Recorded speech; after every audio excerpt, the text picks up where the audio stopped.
What's up, fight fans? And we are back at it with another edition here at Round One Sports TV. I am always your host, Edwin, and where the wall fights start. You know it. Round one. All right, we got a lot to talk about. We got a lot to break down. We got to get back into the swing of things. What's up, everybody joining us? Thank you for tuning in. Rudy Hernandez had a lot to say about Junto, and Naoya Inoue's future in boxing, and Naoya Inoue didn't take too light about that. And we're also going to break down the Edgar Berlanga situation and Shakur Stevenson, all that and more. So tune in, lock in, stay tuned in. If you haven't already, subscribe to the channel. Don't forget to hit that like button for me. Let's get right into this episode.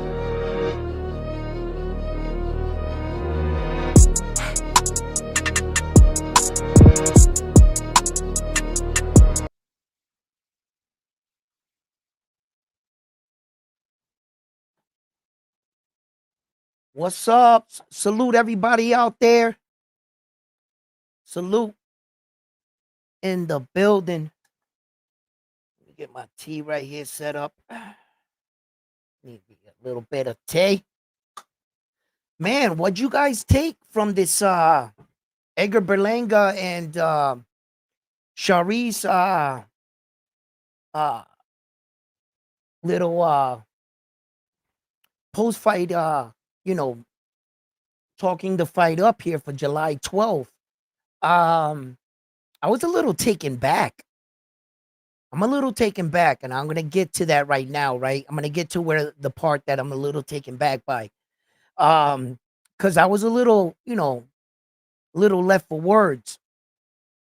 They announced everything, everybody on stage, and Edgar Berlanga had a lot to say about Hamza Sheerz. Edgar Berlanga's coming into this fight, 23 fights, 1-18. He's 6'1", 6'1" with a 78% knockout ratio. He's 27 years old. So like Edgar Berlanga, listen, you either love him or hate him, for real. Like there's no like in between with the man, right?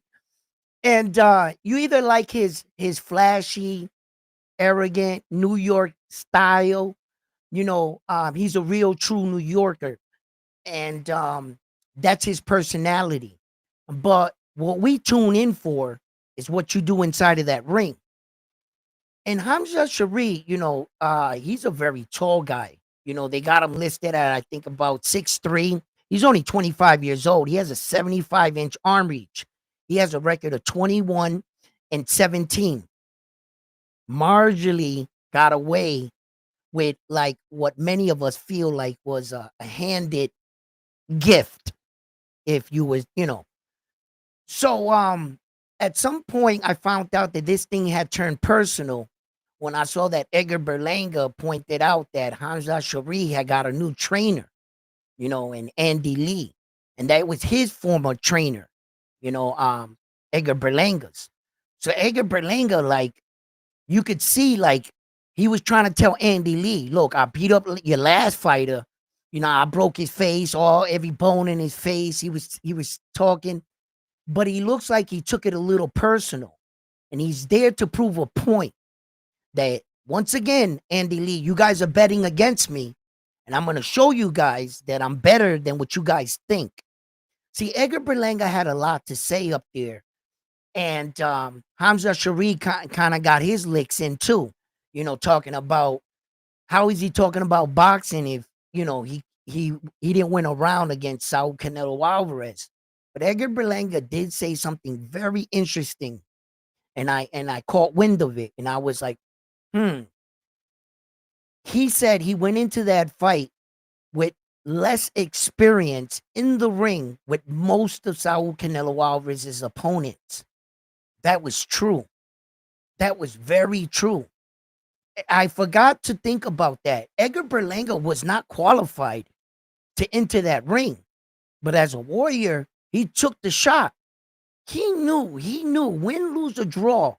It's how I perform. It's how I perform against arguably the best in our division in Saul Canelo Alvarez.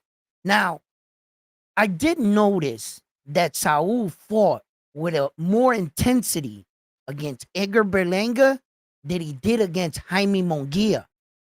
There was a point in the fight with Jaime Munguia against Saul. I felt like Saul could have put him away, and he showed him mercy. I don't know, was it just me, or did you guys see that? I kind of think that he had Jaime Munguia in a situation where it was like check, mate. He didn't pull the trigger. But when he fought Edgar Berlanga, he was trying to take off Edgar Berlanga's head off every round, every minute. And I did have to admit, although Edgar Berlanga didn't win the majority of, if any, in anybody's eyes, some of these rounds, Saul Canelo Alvarez's face was telling a different story. You could see the marks on Saul's face. So I was proud of my young Puerto Rican fighter. I was proud in the sense that, yeah, man, he was outgunned. He was outmatched. He was led out there to slaughter. Edgar Berlanga was like the sacrificial lamb on that night to make Saul look good off Puerto Rican name. Off the Puerto Rican-Mexican rivalry, that was supposed to happen. Edgar was supposed to fall, and he was supposed to fall hard, violent, and fast. That's what they sent Saul out there to do. He just couldn't do it.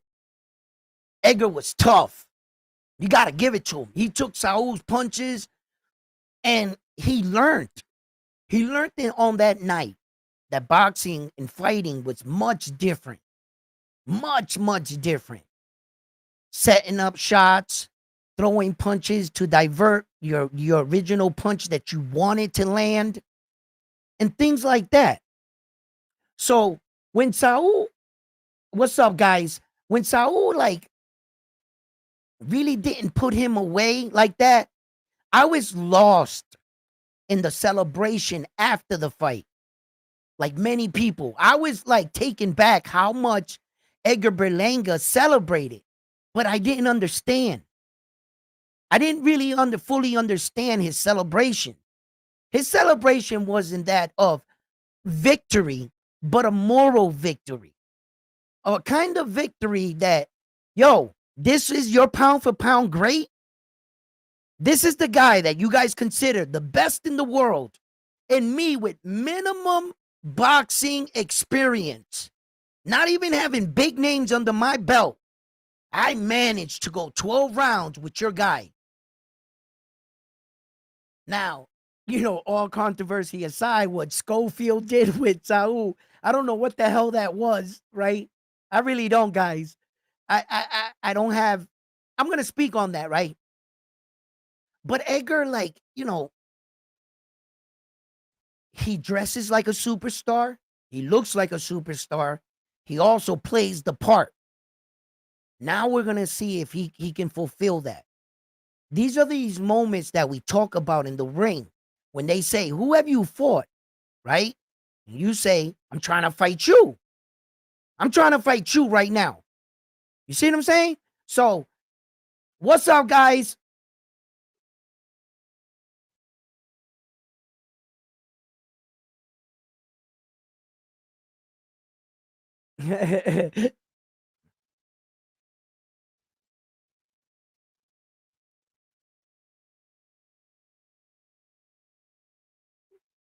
Yo, yeah, this is live. Yo, so what I took from it was look, Edgar said a lot. So now this fight is set for July 12th. And Hamza Sharif, man, he is really put under because Turkey is going to want him to perform. Now, either way, either these men that come out, he has plans in the future for either these guys. Edgar Berlanga talked about how even the Mexican fans, when he was out, were talking about, yo, we want to see the rematch. So if the Mexican fans, according to him, want to see this fight again, well, then he's going to have to make his way back to that fight. Because as of September, Saul Canelo Alvarez will be fighting Terrence Crawford because it's listed in the top ranked schedule. There's a lot of good fights coming up. We'll get to that. So let me get to the bizarre point in this press conference, right? Just before uh uh Shakur Stevenson and William Zepeda were about to kick off, Ed Hearn started talking, the promoter. Ed Hearn said some valuable points and he said some interesting things when in that, right, that plea to Turkey Al-Sheikh to put up the Ringside magazine because this is truly the best of the best fighting in the division at the 135 pounds. That he said the only offense that he had, that they had Tank Davis and Keyshawn Davis ahead of Shakur Stevenson, which they revered as number 3. So Ed Hearn is pleading for his guy to see if they can sanction this, for the Ringside magazine to be present on that night. Turkey Al-Sheikh calls. Not only did he make a phone call in, and he had the entire boxing world on the tip of the edge of their seats. He had me there. I thought he was going to announce that he was going to say, yes, the Ringside magazine belt will be on the line. And instead, he kind of like kicked it in our faces and held it like a carrot. It was one of the bizarrest things. It's like he wanted to show kind of like he's watching while they were talking in real time. Like when Ed Hearn was talking, he wanted him to let him know, hey, I'm listening, I guess. I'm not sure what you would take out of that phone call, but I was a little taken back. What do you guys think about that? Was that a power move? Was that to show that, like, what did that mean? You literally had the boxing world on the edge of their feet. He could have said that, bro, and the boxing world would have went. I think so.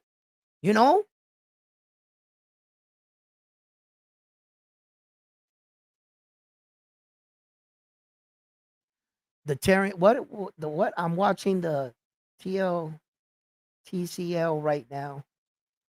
Team Combat League. I don't get a chance to watch it all the time, but I do pop in and out. I'm not like familiar with it all. Well,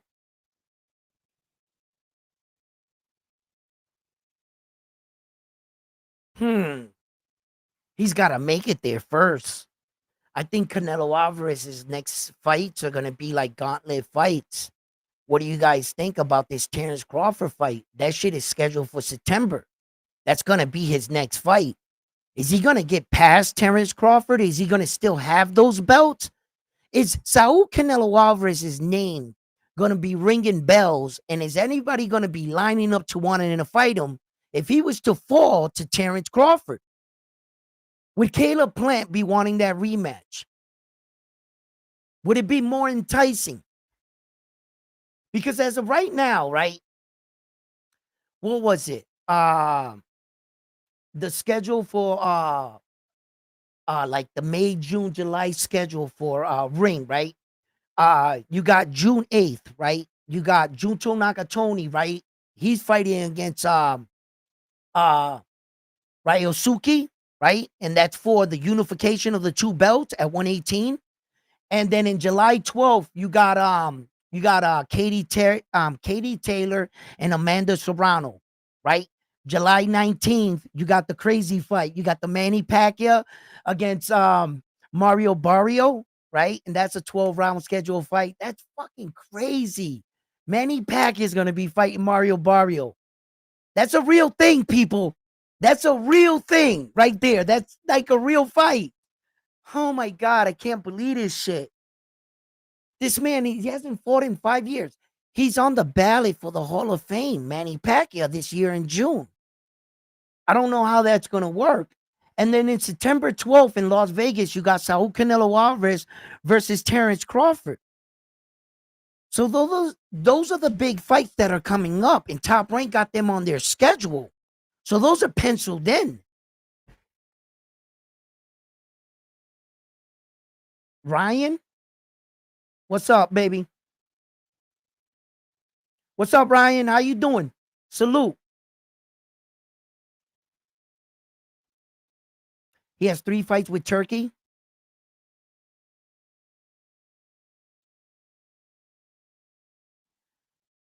No, Canelo has a 3 fight with Turkey, so we won't see him fight anyone else from the other side of the street until next year, maybe. Ah, how much more time do you guys think we got with Saul Canelo Alvarez? By the way, what's he on? 63 professional fights now, going on 64, whatever. How much more time do we have with him? He's a unicorn. He's a rare case of old fashioned fighting guys with those kind of records. You don't see those kind of records that much anymore. You know, those back in the day throwback fighters with 60, 70 fights type shit. I think he's going to be the last of his kind. I'm not sure these kids that we have today are going to be able to match those kind of like, you know, Julio Cesar Chavez records. Like Julio Cesar Chavez was undefeated until like 89 fights or something like that. He was going into his 90th fight when he was defeated or something. I can't remember. Don't hold me on that. But how much more time do we have? He's not all that old. Saul, in fact, Terrence Crawford is older than him, I think, by 2 years. So, but boxing miles, people, boxing miles, wear and tear, that right there. Yo, Frontline, what's up, baby? Swing through. Need you to read me some messages, catch up with everything on me. Hold on.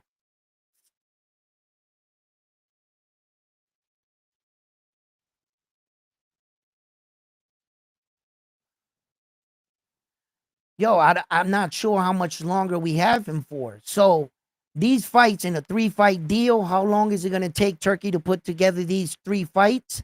And when does the fights start counting? Was that one with Skull? Then 2 would be Terrence Crawford. Then you would have one more, right? Or something like that. So here we go, Frontline. What up, Frontline? What's up, Bobby? What's up? Yo, can you read some of these messages for me? Let me get caught up. Let's see. We'll go back to the top. What we got? Carlos is in the building. Discernment. So, what up, Edwin? Hey, every word in your title is not spelled correctly. Did you do that on purpose? I answered that for you already. You did. Thanks. Yeah. Carlos brought up a point. We're gonna touch on it probably a little bit later. Mhm. Um, Antonio Valga, he got elevated to the WBA Super at 118. He's half Puerto Rican, half Mexican. He was the minor, I guess. Okay. What else we got here?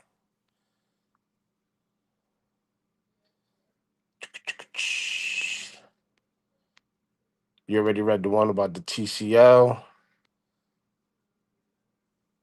Sheerz and Plant to get their Canelo rematch. You touched on that. Yep.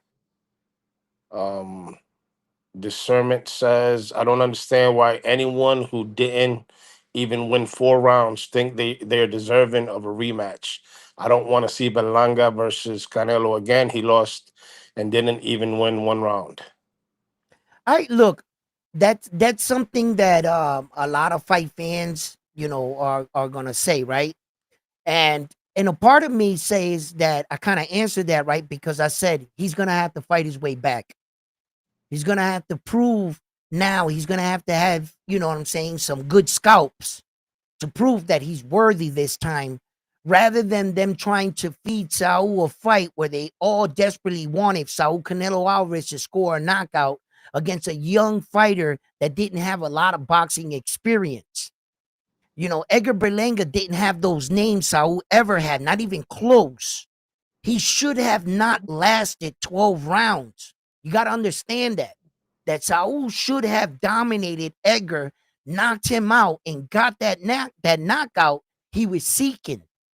Instead, the young Puerto Rican guy with this much experience freaking lasted 12 rounds against that guy, the pound for pound great, the guy that has all the belts, couldn't knock him out, bro, sometimes you got to take moral victories when you can.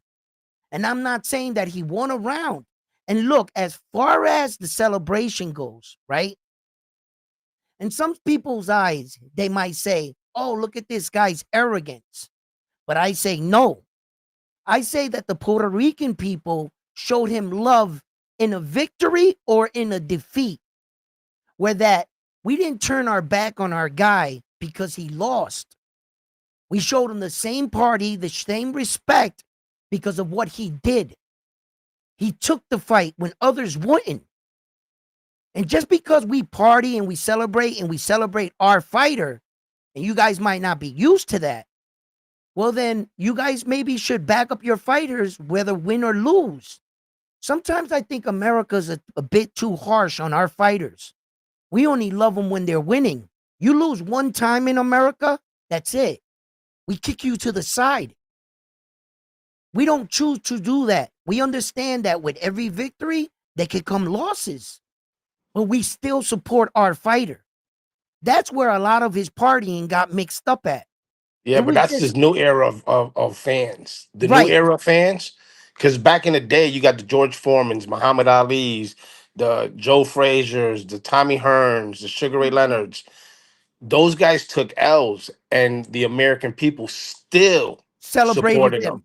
Yeah, we Correct. still had parties for them, even if they came back with losses. Remember those days? Absolutely. Now, Yo, we after used the to, Mayweather era, oh man, it that's became what so changed it. difficult. Like Hmm. our fighters gotta literally look at the pressure on our fighters. They have to go undefeated. They literally gotta go undefeated, win a world title to become a superstar in the US. If you got one loss, you're not him. Which I disagree. You know what I'm saying? Yeah. In the UK, they don't do that. Bro, do you see how they celebrate Derek Teixeira and those kind of fighters that got massive losses and shit? Bro, they still sell out like stadiums.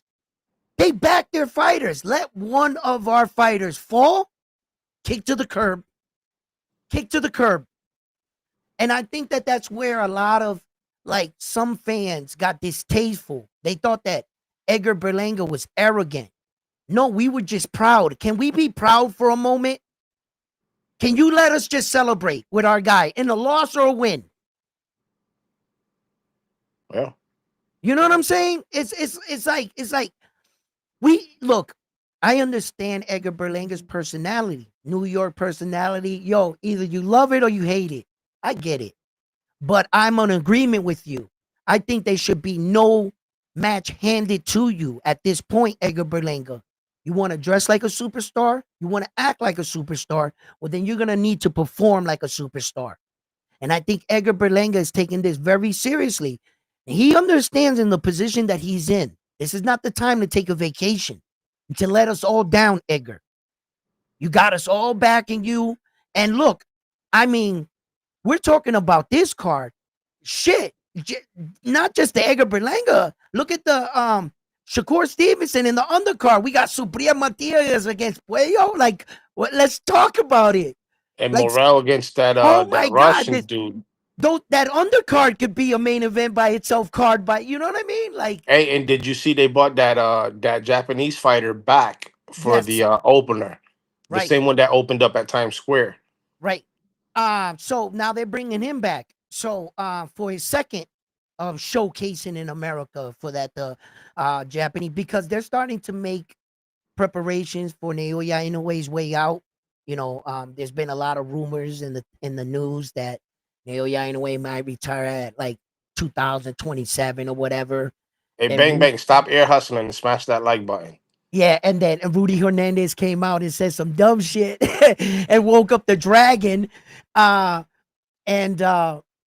he was like, Rudy Hernandez was like, oh, Naoya Inoue, as he goes up in age, he's gonna start to slow down.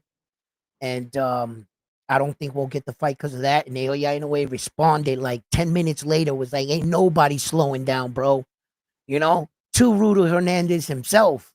And Naoya Inoue never responds really to nobody. And he responded to that himself, like, ain't nobody slowing down, right? So, you know, that fight is a big fight. Um, with Naoya Inoue and Junto. You know, we'll touch more on that. I want to talk about that at the end of this, but I want to just stay on these this fight card right here. Let me frontline. I gotta ask you, man, because I gotta talk about this with somebody. Is it me? Was I the only one bugging out with that turkey phone call? Did you Dude, hear that? that shit was, in my opinion, that shit was corny. It Like he's making boxing into some type of like WWE, WWF type of vibe.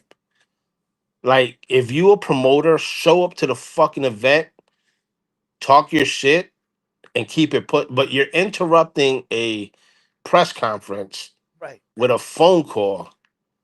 Number one, it's not boxing like. You know what I'm saying?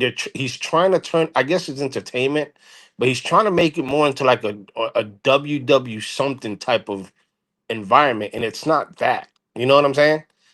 I felt it was unprofessional and it was corny. Like I don't know if he thought I, I took a lot from it. I took a lot from it. First of all, you interrupted my press conference to show that you have the power to do that. Because not just anybody's gonna interrupt a press conference. How many men in the world could have did that, right? So it speaks to his power and his presence in the sport. Then I thought it was a corny shot that he advertised different other fights on their fight card. This was about them. He right. started talking about Tank Davis, Saul Canelo Alvarez. The fuck are you doing? Well, Right? that's my point. He that WWE is like they talk a whole bunch of shit to confuse people. Like, yo, let's get these people in the limelight, sell this card, and worry about future cards later. Hold on, since you're pulling up chats, let's keep up with it. Discernment says Bud is 37 and will be 38 in a couple weeks after he fights Canelo. Kenyon says when considering Sheerz versus Berlanga, we gotta ask: is Berlanga better than Adames? If Berlanga beats Shiraz, then he should fight Munguia. That's from Ryan M. He also said Adames is better, but Berlanga is a lot bigger, in my opinion. George Martinez says salute round one. Bang Bang says que lambong, el cabrón. Discernment says Adames beat Hamza and got robbed with a draw. Ethan Sablin says, in a way, pound for pound, number one, Juto can get it. Carlos says Teal is getting scorched by boots. Teal versus Haney is more even fight. The phone call was script on some WWE stuff. And George says he wants to see Matias. I think we all do. I think that fight is gonna steal the night. Matias fight? Yes. Yeah. Yes. Don't get me wrong. In my opinion, Edgar's gonna show up, and show out in his city Yep. because you already know he's not gonna look like a fool. I don't. He don't give a fuck who Shiraz is. If he's Turkey's number one guy, he's gonna show up and show out. He's not gonna get disrespected, and he's Mm-hmm. not gonna let his people get him. Jackie, get him. Stop. um, he's Yep. not gonna let. He's not gonna get disrespected in his city.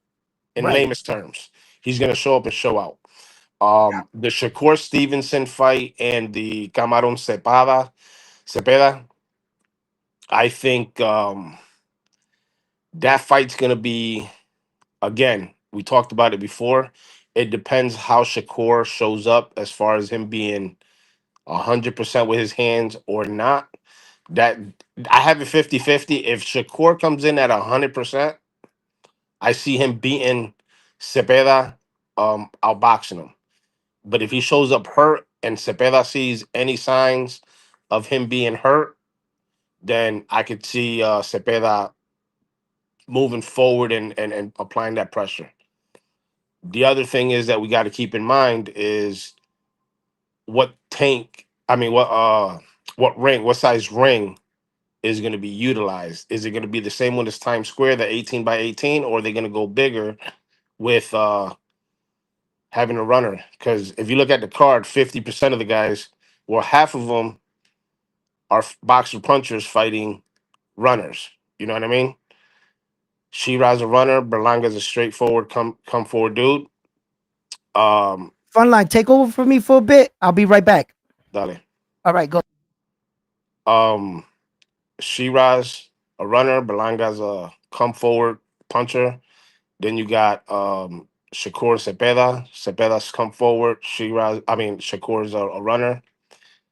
Puello, a mover. Matias has come forward.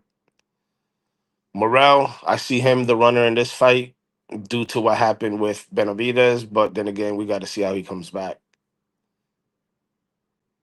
Outside of that, I don't know. Let's see. This from Tim Bradley was an interesting take on Teal versus Boots. I don't know. I don't know. I don't know if I could agree with Bradley. Bradley talks a lot of shit about everything. Boots stay away from Teal would never happen. Boots will wash Teal. Teal's not ready for 47. They hit different up there. He hasn't even what 5 or 6 fights was his last knockout was Ocampo or Campas, whatever his name was. That was his last knockout. Outside of that, he hasn't knocked anybody down or out since then. He's not built for 40. Boots will destroy Teal at 47, my opinion. Keenan, if Wayo is smart, he won't get in a firefight with Matias. Do give CT. Yes, he does. Puello has a chance. I mean, I got my guy, obviously, Matias winning. By a no mas, but you got to give it to Puello. Puello knows how to utilize the ring. Puello knows how to keep his distance and so on and so forth. It's gonna be. I guarantee you that that would be the most entertaining fight of the night. 100%. Flies is for yeah. Flies at 47 is different as well. Yeah, Flies will beat Tio in my opinion. That's just me though. Um, shit. What else we got? That other guy that what's his name? The guy Morales is fighting, Russian or Armenian, whatever he is. I've never seen him fight. If y'all can enlighten me on him, if y'all know what he looks like in the ring, I would have to do some research on him. But the record he has is like 11-0 with like 10 knockouts. That's something that tells you he's a hitter. But then again, you got to see who he fought. Bang bang, yeah. Devin wants Teo at 47 because he feels that his chin is safer up there. But that's just gonna be a pillow fight, in my opinion. Two dudes that can't hit at that weight class.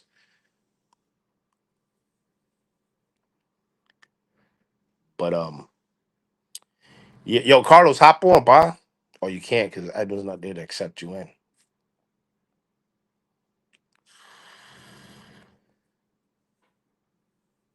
Oh, but shit, no boxing, not nothing good at least today. You got Fernando Vargas Jr. fighting today, which I don't care for him. I don't know how many people do. What else we got? We got a bunch of shit coming up.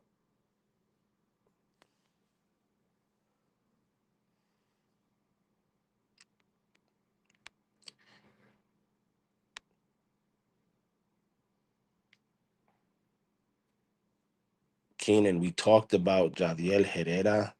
Um, Honestly, he's a tough fighter. I think he beats Shakur. In my opinion, I think he beats a lot of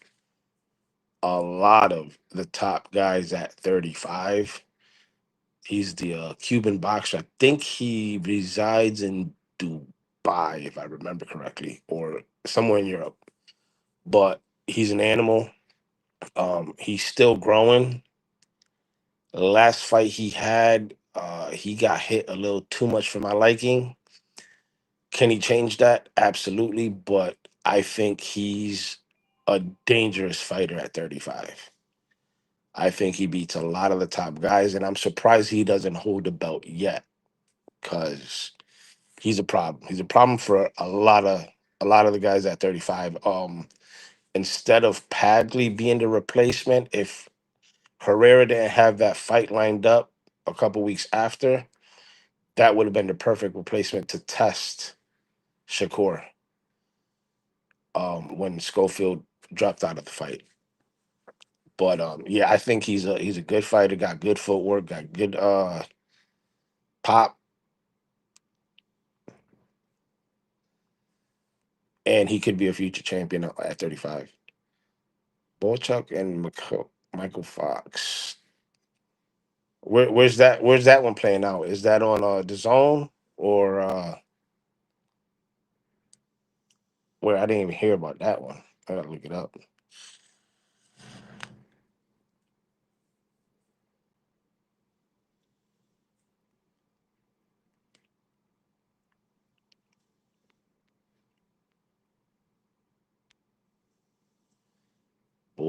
Bolchuk and Michael Fox. I don't know.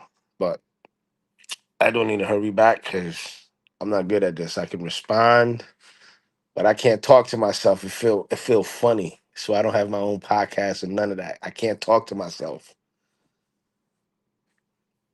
Y'all gotta help me out in the chat.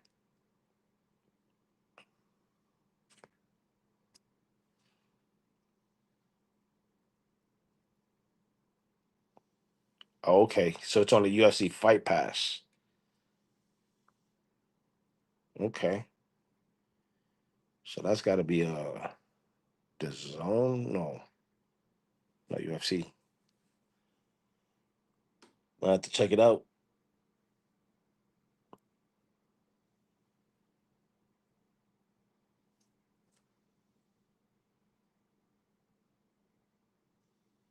You're betting on Morel, Matias, Shakur, and Berlanga. Yeah, I say Morel wins. Again, depends on how he comes back from that Benavides loss. A lot of boxers come back different after a loss. Matias for sure. Depends what Matias shows up. If the killer Matias shows up, yeah, for sure. Shakur, I wouldn't put my money on Shakur until you know 100% his hands are healthy. If his hands are healthy and he doesn't have any injuries, then I put my money on Shakur. But if not, I would lean towards Cepeda and Berlanga 100%. 100%. He's gonna knock the fuck out of Sheerz. Sheerz is gonna realize that 60 is not 68. They hit different up there, and the gift that he got against Adames, because Adames washed him, in my opinion, but he got gifted that draw. Berlanga's gonna fucking shame him, in my opinion. My opinion. So, Yo, frontline, how you been, man? bro, you know how weird this shit. Like, I don't know how you guys do it. Like, I can't sit here and talk to myself. It feels weird as hell. I do it all day, baby. I I do it all I day. know, but like, I had to tell the chat like, yo, help me out because this shit feel weird. Yo, throw Oh, questions at me. I'll answer them. I'll talk, but just talking to myself. Dude, the people I know that talk to themselves take medications. wow. But no, So what you guys was kicking about? so nah, I just told them to help me. I don't know. So they was talking about the I was talking about actually about the ring size that hopefully they use the same ring size, which is the 18 by 18 ring that they In what used in fight? in the Times Square event. I hope they use that for the other one because Why? Bang Bang and I were talking behind the scenes, and he brought up a very good point. If you look at this card coming up, you got runners versus pressure fighters. So, for an example, you got Morel versus that Russian. I don't know who that Russian is much, but Morel is more of a boxer, runner slash counter puncher type of fighter. Mm, I'm gonna assume that the Russian dude is the pressure fighter that comes forward. mm-hmm. Okay, so then you got Puello versus Matias. Puello is more of a boxer, counter puncher type fighter. Matias Right. is a pressure fighter. Come forward. Co-main, you got Cepeda versus Shakur. Shakur. Shakur is more the runner, and Cepeda is to come forward. And then Right. Shiraz Berlanga, same thing. Berlanga is to come forward, and Shiraz is more the runner. So, knowing Turkey and the scumbag that he is to protect his fighter, he'll probably give him a 21 or a 22-foot ring, Mm, so that it gives Shiraz time to run around and move. Now that being said, if he uses an 18 by 18 ring yep. where you got very limited space and the third person is kind of in the way, like a speed bump, Right. it's gonna call for an action packed night because the runners can't run. The pressure fighters are going to be in their face the whole fight, so it's going to be very interesting. It depends what ring size they're going to go use. Okay. Um. Well, that's a real interesting thing, right? Because a lot of people, right, were turned off with the fights that just occurred in New York City, right? And the what they considered a lot of running from like Devin Haney and Saul Canelo Alvarez's opponent, William Skull. And you know, they wanted like I heard Showbiz, the adult, talking about The audit, making a rule, right, where that the referee deduct points for the no running, running rule, yeah, the no running rule, right? And then I was like, I wanted him to elaborate more on it, and he did. Because you gotta admit, right, when we think about fighting, not all fighters are athletic. How could you discredit a fighter because he's not able to stand in the pocket and evade punches like other fighters? That might not be their strength. So what are you going to try to do? You're going to try to take away their ability because they can't back out and evade? So it was excessive running or excessive clinching. You know how they right, have like the rules, yes, and then he went and broke it down more, and he said like the NBA implemented rules to make the game more interesting, and the NFL as well. Like the just 3-second shot clock in the NBA, so they couldn't hold the ball in the paint. You had to do something fast. The UFC did a rule with on the ground now to stand the fighters up to make the fighting more appealing to the audience. But you also have to understand that not all fighters are the same. And the reason why Floyd outbeat stronger punchers and technical boxers is because of his ability to evade and frustrate them, to make mistakes, to come in and to counter. And Floyd really didn't like run. He took a few steps back and was back in your face. When you go back to look at his fights, you're gonna be surprised.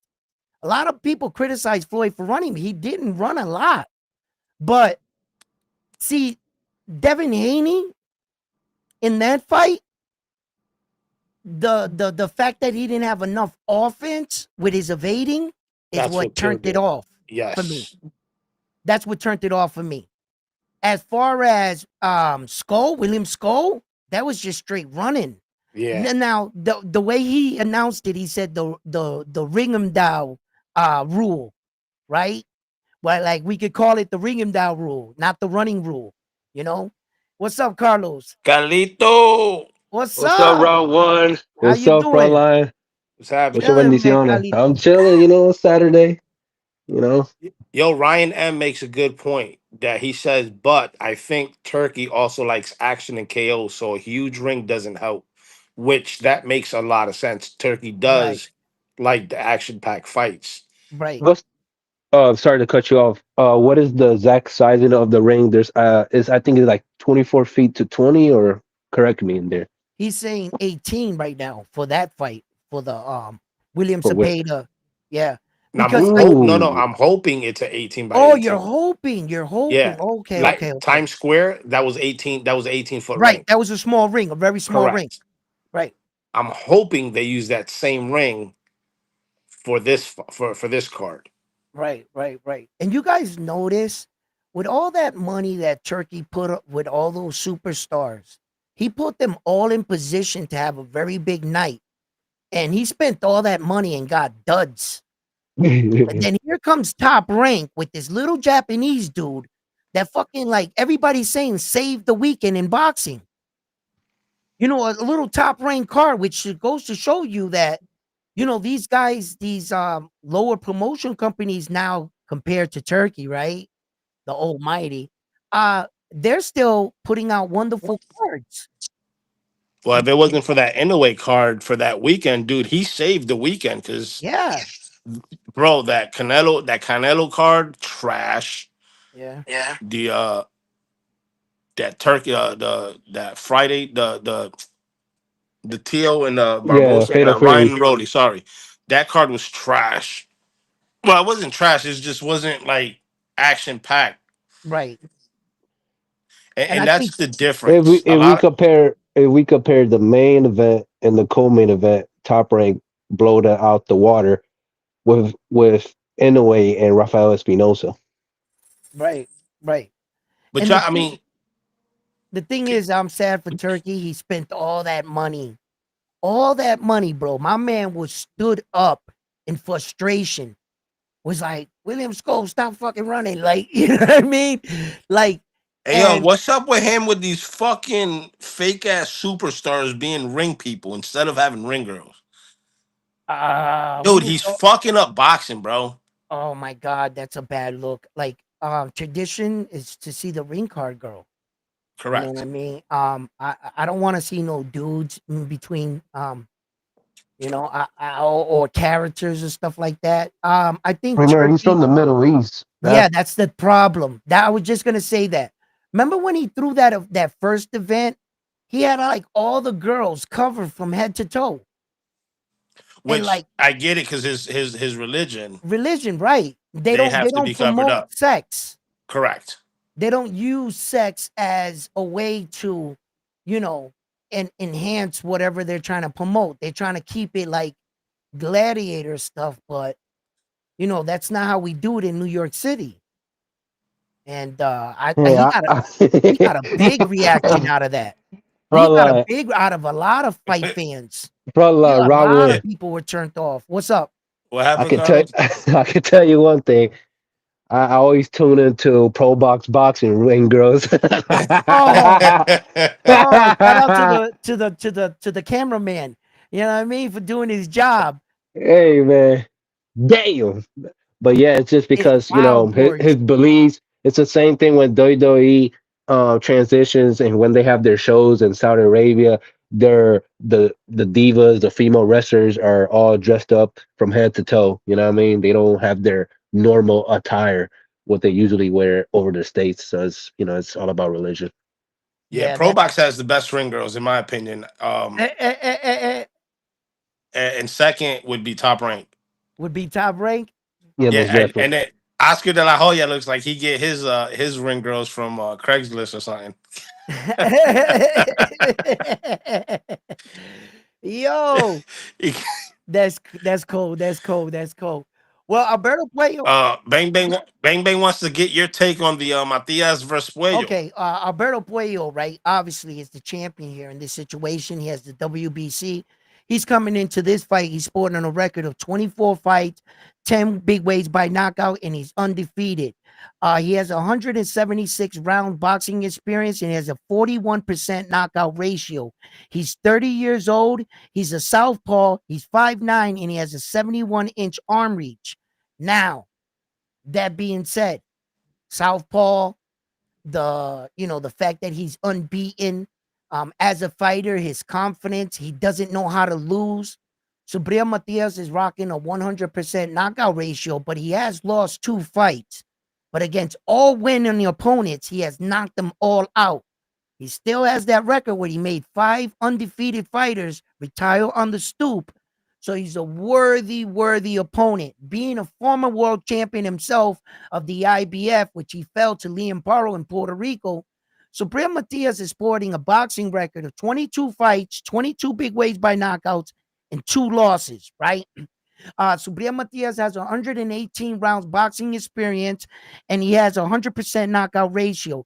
He's an orthodox fighter. He's 5'8", and he has a 71-inch arm reach. Listen, guys, I think that Subriel Matias is the kind of style that he has for a pressure fighter can really drown a fighter or even a good skilled boxer if he's not mentally trained, prepared. If Alberto Puello does not train really well to to be on his feet, to fight off the back foot, to counter, to spin Subriel Matias, and at times you're gonna need to clinch him. You're gonna have to stop Subriel's hands on the inside. Subriel Matias is a very strong power pressure fighter, right? In order to pull off that style, what is one of the main elements you would need to pull off that kind of style? That's an iron chin. An iron chin, because you're going to get hit a lot trying to come in and apply that pressure. A skilled boxer knows how to move his hands, work his angles. So that's what Subriel does. In Subriel's many fights, you've seen him come against these kind of boxers. Boxer punchers. Liam Paro was a good boxer in his own right. He did the one thing many boxers didn't do against Subriel, that was clinch excessively. Excessively. Yeah. Yeah, he only got 1 point deducted that Yeah. fight And too. then and you see Alberto Puello, let me tell you guys right now, right? For his special fighters that, they want to talk him up to be. Well, let's talk about it. Did he knock out Gary Antoine Russell?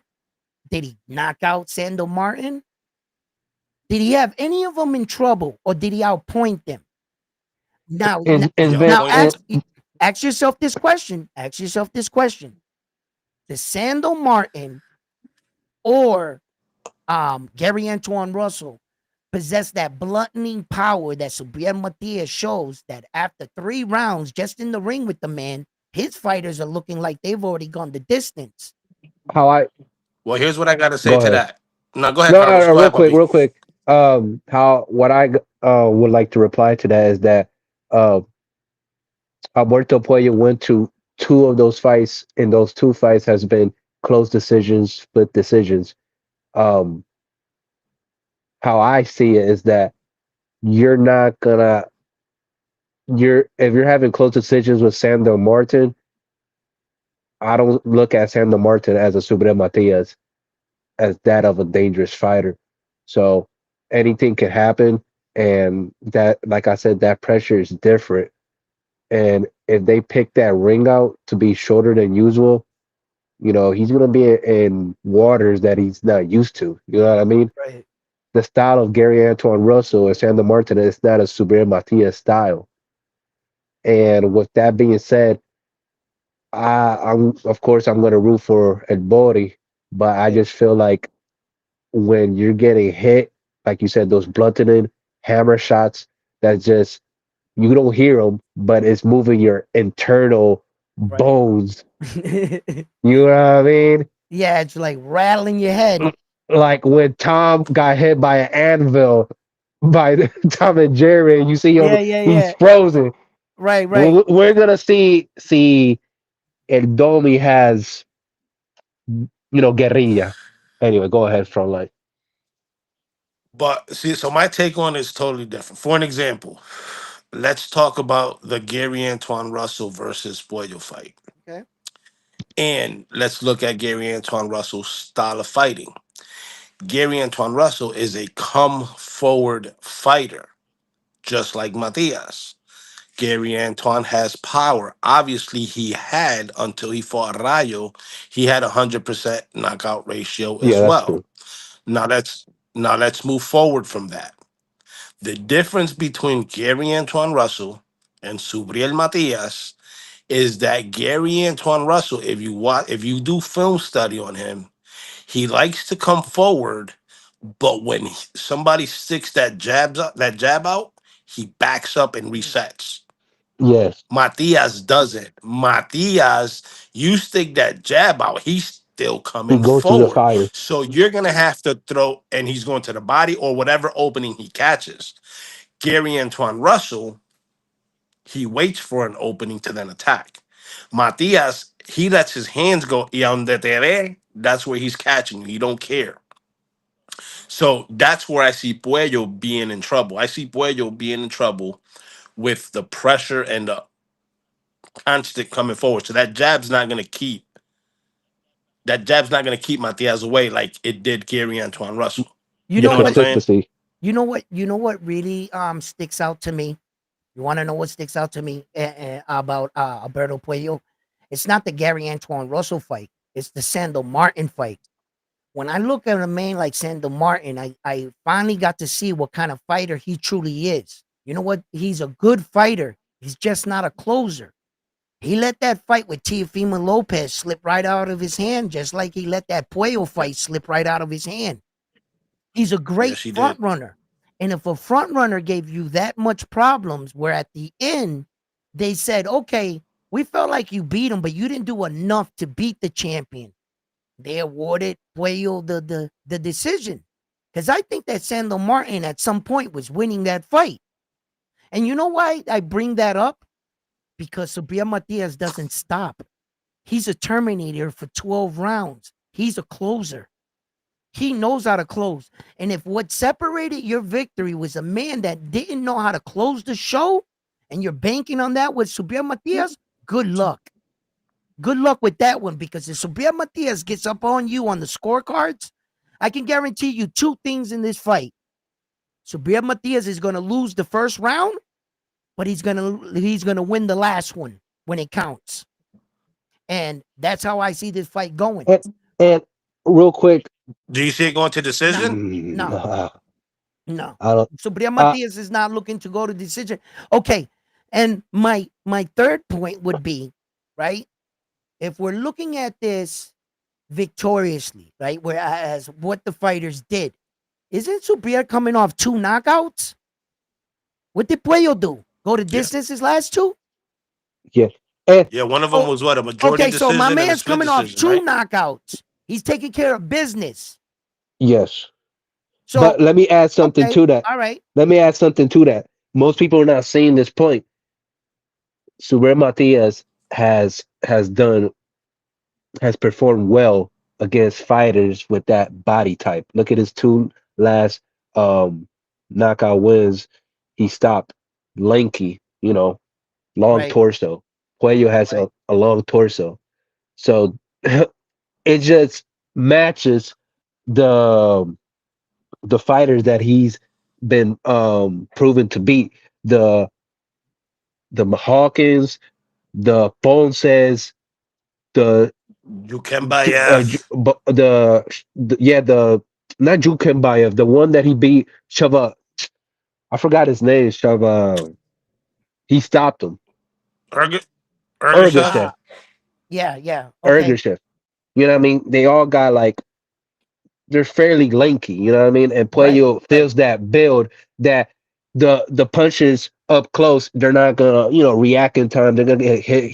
They're gonna receive punches to the body, short shots, and the short shots how Subra be throwing them hits harder than a long shot. It's kind of like when you throw Right. a pitch from 50 feet to 100 feet. You know what I mean? Mhm. So Edwin, who has a longer reach, Matias or Puello? I know you mentioned it, but I didn't catch it. Subriel Matias has a 71 inch arm reach, and then Alberto Puello has a 71 Oh, so they're equal in length. but The only thing is in that, of reach. course, right? Subriel Matias is not going to use his jab as much. What's gonna end up happening is that I see what's gonna happen in the first half of the fight. It's gonna be typically Alberto Puello, pop out 1-2 and 1-2, and then you know how Matias shuffles his feet, he slaps his gloves, he resets, and he comes Yes. back and he goes forward, and he's gonna be trying to go in the inside. So what's gonna happen is it's I what I believe is gonna happen is that Alberto Puello is gonna be fighting going backwards Yes. most of the night, and that can be really tiring, ghastly. If in these sequences, Sobria Yes. Matias can slow him down, go downstairs to the body, rattle the head while pushing him back, I think in the later half of the fight, that's when Matias is going to really have his moment. That's when he's going to come alive. That's when he came alive against Pedro, when he came back alive in that comeback to the only guy at that point to beat him. And Sobria showed, Pedro yeah, Hernandez. Sobria Matias showed that he carries his power late into the fight, real late into the fight. And as we can, what? Go Well, ahead. there was an interview that Matias did a while back, and you got to understand Matias' Right. mentality. He doesn't. Does he have that one punch knockout power? Absolutely, he does. But he doesn't use it. According to him, he likes to break his opponents down. He likes to see them suffer. That's what he says. He said in an interview.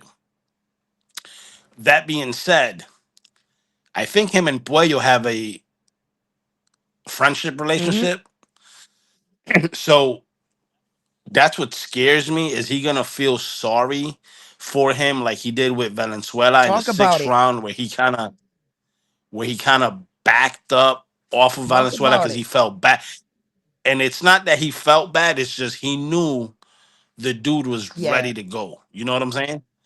And he was giving his corner the opportunity to Right. stop it, or even the doctor. Some people, yeah. So Some people that really, really not like paying attention in boxing was saying that, oh, Sobria looks like he's slowing down a bit in the fight. And we're like looking at it going, no, he's not slowing down.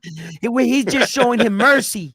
Like Yes. Sobria doesn't want that Mad Max Jerichek fight, to come back and repeat itself. He doesn't feel like he has to Tadasha, go there to prove to the world that he's him. So Brielle, the Hey, close. real Yep. quick, George made a good Go ahead. point that lately he likes the way Matias been Yeah. starting early, like Right. he's been doing. And I did notice that too in his last two And the fights. thing is when he starts early, look at how he had this guy in the third round. It looked It like he looked was like the he was in the 12th. fucking 12th. Yeah, you know what I'm saying? He was all battered. I looked up quick and I was like, what round is it? I was like, 3. I was like, get the hell out of here. This guy's eyes already wearing it. Like, you could see the bludgeoning power that Subriel Matias possesses. And then the thing is that, yeah, Oh, real quick, I want to clear up a rumor that's go been ahead. going around. There's a rumor going around that Matias is training with Panda again. That is not true. What Panda is doing is he's sending boxers from Mexico over to Puerto Rico to help Subriel train for the Puello To fight. get him proper So training. he's not with Right, Panda. He's helping with the right. sparring I To get partner. I him the see. best sparring. Okay. I've Yes. seen that. Recently he's been sparring with Wilito Rivera. So another tall, lanky build of a fighter. Is he a And lefty? He's a southpaw. I think you're talking about Wilito oh, mala Ortiz. mia. Wilito Ortiz. Yeah, my bad. He's a lefty. Yeah, Okay, he yeah. is. Because Gano. Puello, Salute, Cano. what's up, Cano? Puello's a lefty, and you're gonna wanna go in with a lefty. A good. And you know what Puello has real good that he had over like a much younger fighter like Gary Antoine Russell Jr. He showed great patience in that fight. He set his punches up well. And when Gary Antoine Russell, what he did, he didn't make good adjustments. He kept doing the same thing. Puello had that 1-2 sequence punch figured out, and he would bait him on the feints, wait for him to throw, just step back out of his punches, just out of reach, bam, bam, bam, bam, and hit him. And Gary Antoine Russell didn't know he was. He was down a level from Puello when it comes to that. But when it comes to pure aggression and being able to get hit, and I can see Puello moving on Subriel. Yes, I'm gonna say that Puello's gonna have a lot of early success. I anticipate this. Whether he could survive the storm that is Subriel Matias and his hunger to become world champion again. That's a measuring stick I have no measuring stick for. How far is a man willing to go to capture glory once again? And is he willing to go in there and leave it all in the ring?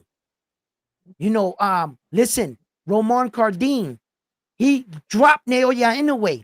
He was on the Boxing Voice. Man, I was like, man, I wish I was on that thing for that interview. But I had, like, as you can see, family matters. And I was like, I would like to have to ask them, what was the surge of energy that rushed through your body when you dropped him? What was that like in that moment? And were you praying, please stay down? Please stay down. Like, you know what I mean? When he saw him get back up, like, it's those moments right there that tell you what you're made of. Can you come back in a fight? Can you dig deep to win a fight? Sando Martin didn't show he can close that fight against Puello, and that was my concern. That if he dragged him out to those kind of waters, wasn't successful to put him away. You got to remember, Subriel Matias right now is coming off a KO streak and destruction and wanting Hmm. to win a world title. He's hungry. And you're going to put him in New York City in front of all the Boricuas. Really? I'm like, okay, I think we're going to get the best version of this man. Hey, may the best man win. I love, And it's his first time fighting in New yeah. York And too. then this builds to the Dominican Puerto Rican rivalry as our cousins, competitive in boxing. Dominican Republic has always been there, but they've been always lacking those guys to get up and become those kind of world champions. Is this their time? Is this Santo Domingo's era? Well, they're gonna have to go through a gauntlet to prove it. And if you ask me, Santo Domingo really didn't get that party that they wanted out of their champions. With a draw, the way they did Carlos Adames. Yeah, Adames. man, that was Yeah. messed up, bro. I was like wanting the Oh Santo man, that Domingo was to party disgusting. that night, bro. They deserved that win, bro. And I think it was taken away from them, if you I ask me. I want to add that how I see the Puello and Subriel fight is about who's going to implicate their style. Mm, And I don't know, like in every Subriel fight, the opponent has to fight that rugged style of Subriel, he one gotta win. one way and another. And I think Puello is gonna get caught. He's gonna get caught. Yeah. I think he drags him, he makes him fight that fight. How many times have we seen guys dance around Subriel Matias round 1, 2, 3? Then all of a sudden, they like divert all energy to stand forward. Like, you know what I mean? They can't run no more. They gotta give Subriel, they gotta gain respect from Subriel Matias. They need to stand there and back him up. And I think that that's where they fail. When Subriel slaps them with that shot from down here on the side of the head, they get a different look on their face. You see them take that step backwards. The confidence is not in their eyes anymore. You can see it come right out of their eyes the moment that they start to second guess themselves. I mean, Subriel Matias punched this guy in the head and his knee gave out. Remember? Right? And That was Ergenchev, Ergachev. right? Erga And he was like, Chef. my knee, my knee. And that was a unbeaten fighter, a man that doesn't know how to lose. They come into these fights so confident, not ever tasting any man's power that strong, not believing in the legend of the boogeyman, Supreme Matias, boogeyman, smoogie man, bring him on. And then all of a sudden, it's like between round 4 and 5, they look like they're overwhelmed. Look, you can look at his fighter's face expression change. And I've seen that time and time over in the Subriel Matias fight. From the time they enter the ring, the confidence in their face to the worried look in the middle of the round, it's terrifying.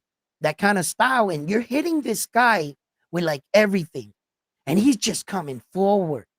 If you don't know how to deal with that properly, uh,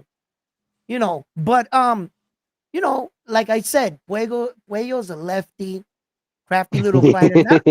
Not really known for his power, right, guys? He's not really known In for, front line. you know, I see it. I see it. They're not talking about nothing, so that's why I'm ignoring. what's going on? Yeah, Bang Bang said they're not reading the chat. They haven't said nothing. Kano asked who's the third guy on the panel, which Yeah. is Carlito. Yeah. Chicago Kill says, let's go. Round one to Eh, go. eh, eh. We all said what's up to Kano when he came in. Um, what else? I mean, nobody else is saying Yeah, kind of. nothing. You I'm know what I Carlos mean? 721. You probably see me in your channel too. Yeah, yeah. He's always showing the love, kind of. Yo I mean, soy, yo soy, yo Carlos. soy, yo soy el chamaquito aquí. Yo, that's a Bang Bang just What's brought up up? a point. There's another rumor that's going around that Matias and Puello were sparring partners at one point in their career. Okay. And Puello cleared that up in an interview that they've never sparred a day in their life. So Puello doesn't know Matias' style like Mm-hmm. firsthand, and vice Right. versa. Matias don't know Puello's style. So that's another rumor that was cleared up Oh by yeah. Puello. Um, one thing there was an interview that Puello did with a jerk off out of New York. I'm not even gonna mention his name, his channel, because I don't fucks with him. But I did watch an interview for Puello. One thing I give Puello's a humble Mm-hmm. dude. Not once did he take shots at Subriel like he took shots at other Right. Right. boxers. So that lets you know that Puello's giving Subriel the utmost respect. Right. And he knows that this fight is going to be war. Right. Like I said, these are the kind of fights we live for. This is it right here. This fight card right here has so much fireworks on it that Hey, kind of said to wrench him to up. wrench him up, got him. He said, tell the Japarican to wrench Hey, me up. how many times I've been in this live and I still don't got a wrench. So you ain't the only one, Yo, Kano. yo, yo, yo, yo, yo, what's going on? Oh no. You know what? Hey, You guys are right. I'll tell you one thing though. I'll tell you one thing. Kano don't play that shit. Some motherfucker come in your chat talking shit while Kano's in there. Kano boot him the fuck out. I gotta wrench him up now. You know what I'm saying? That's one thing Kano don't play. Yo, Kano don't play with no bullshit on the chat.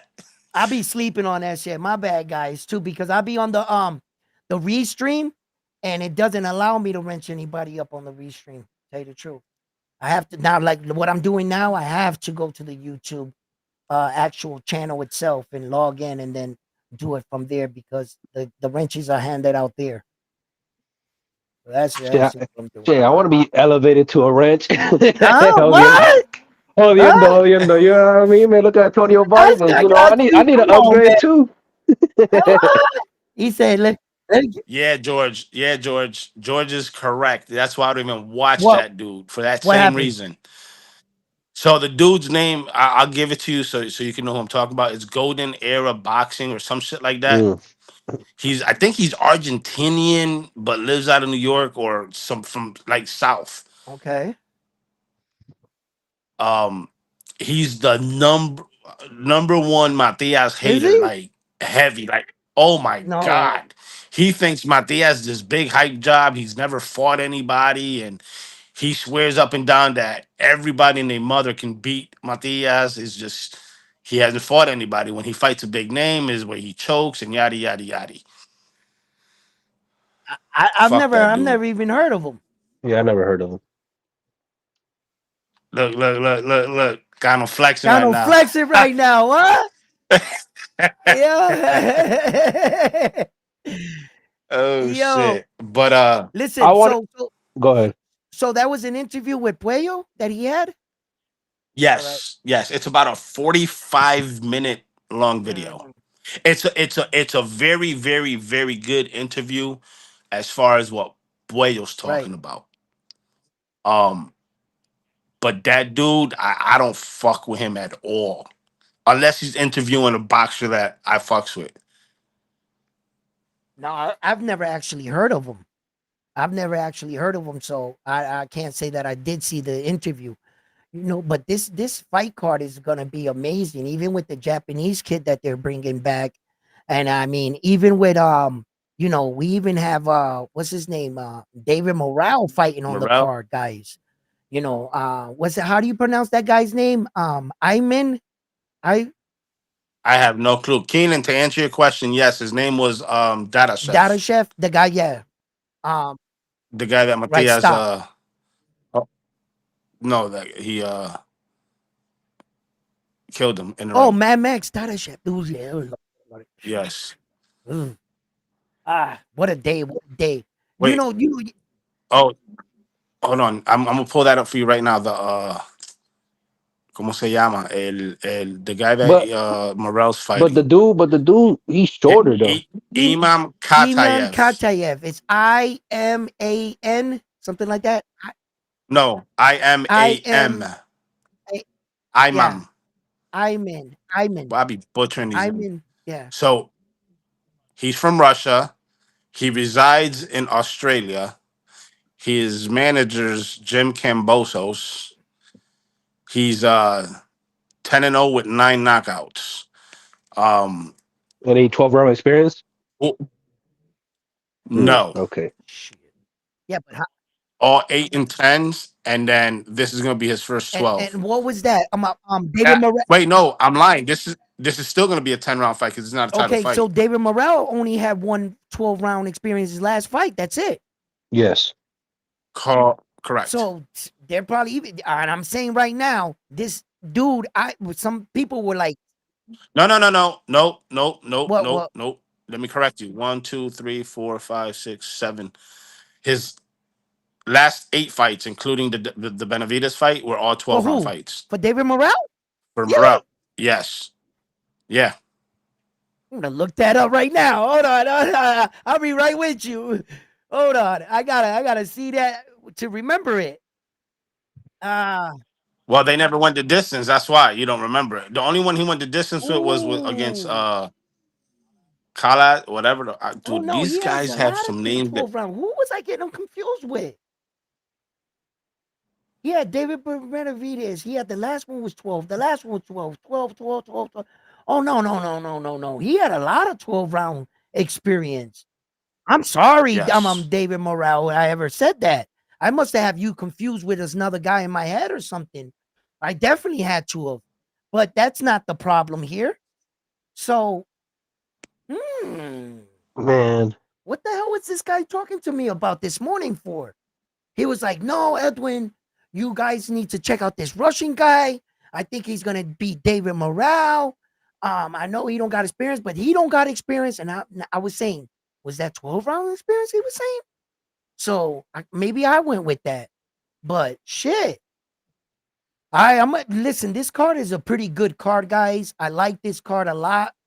But David Morale doesn't have a lot of fights. He's 11-9-1.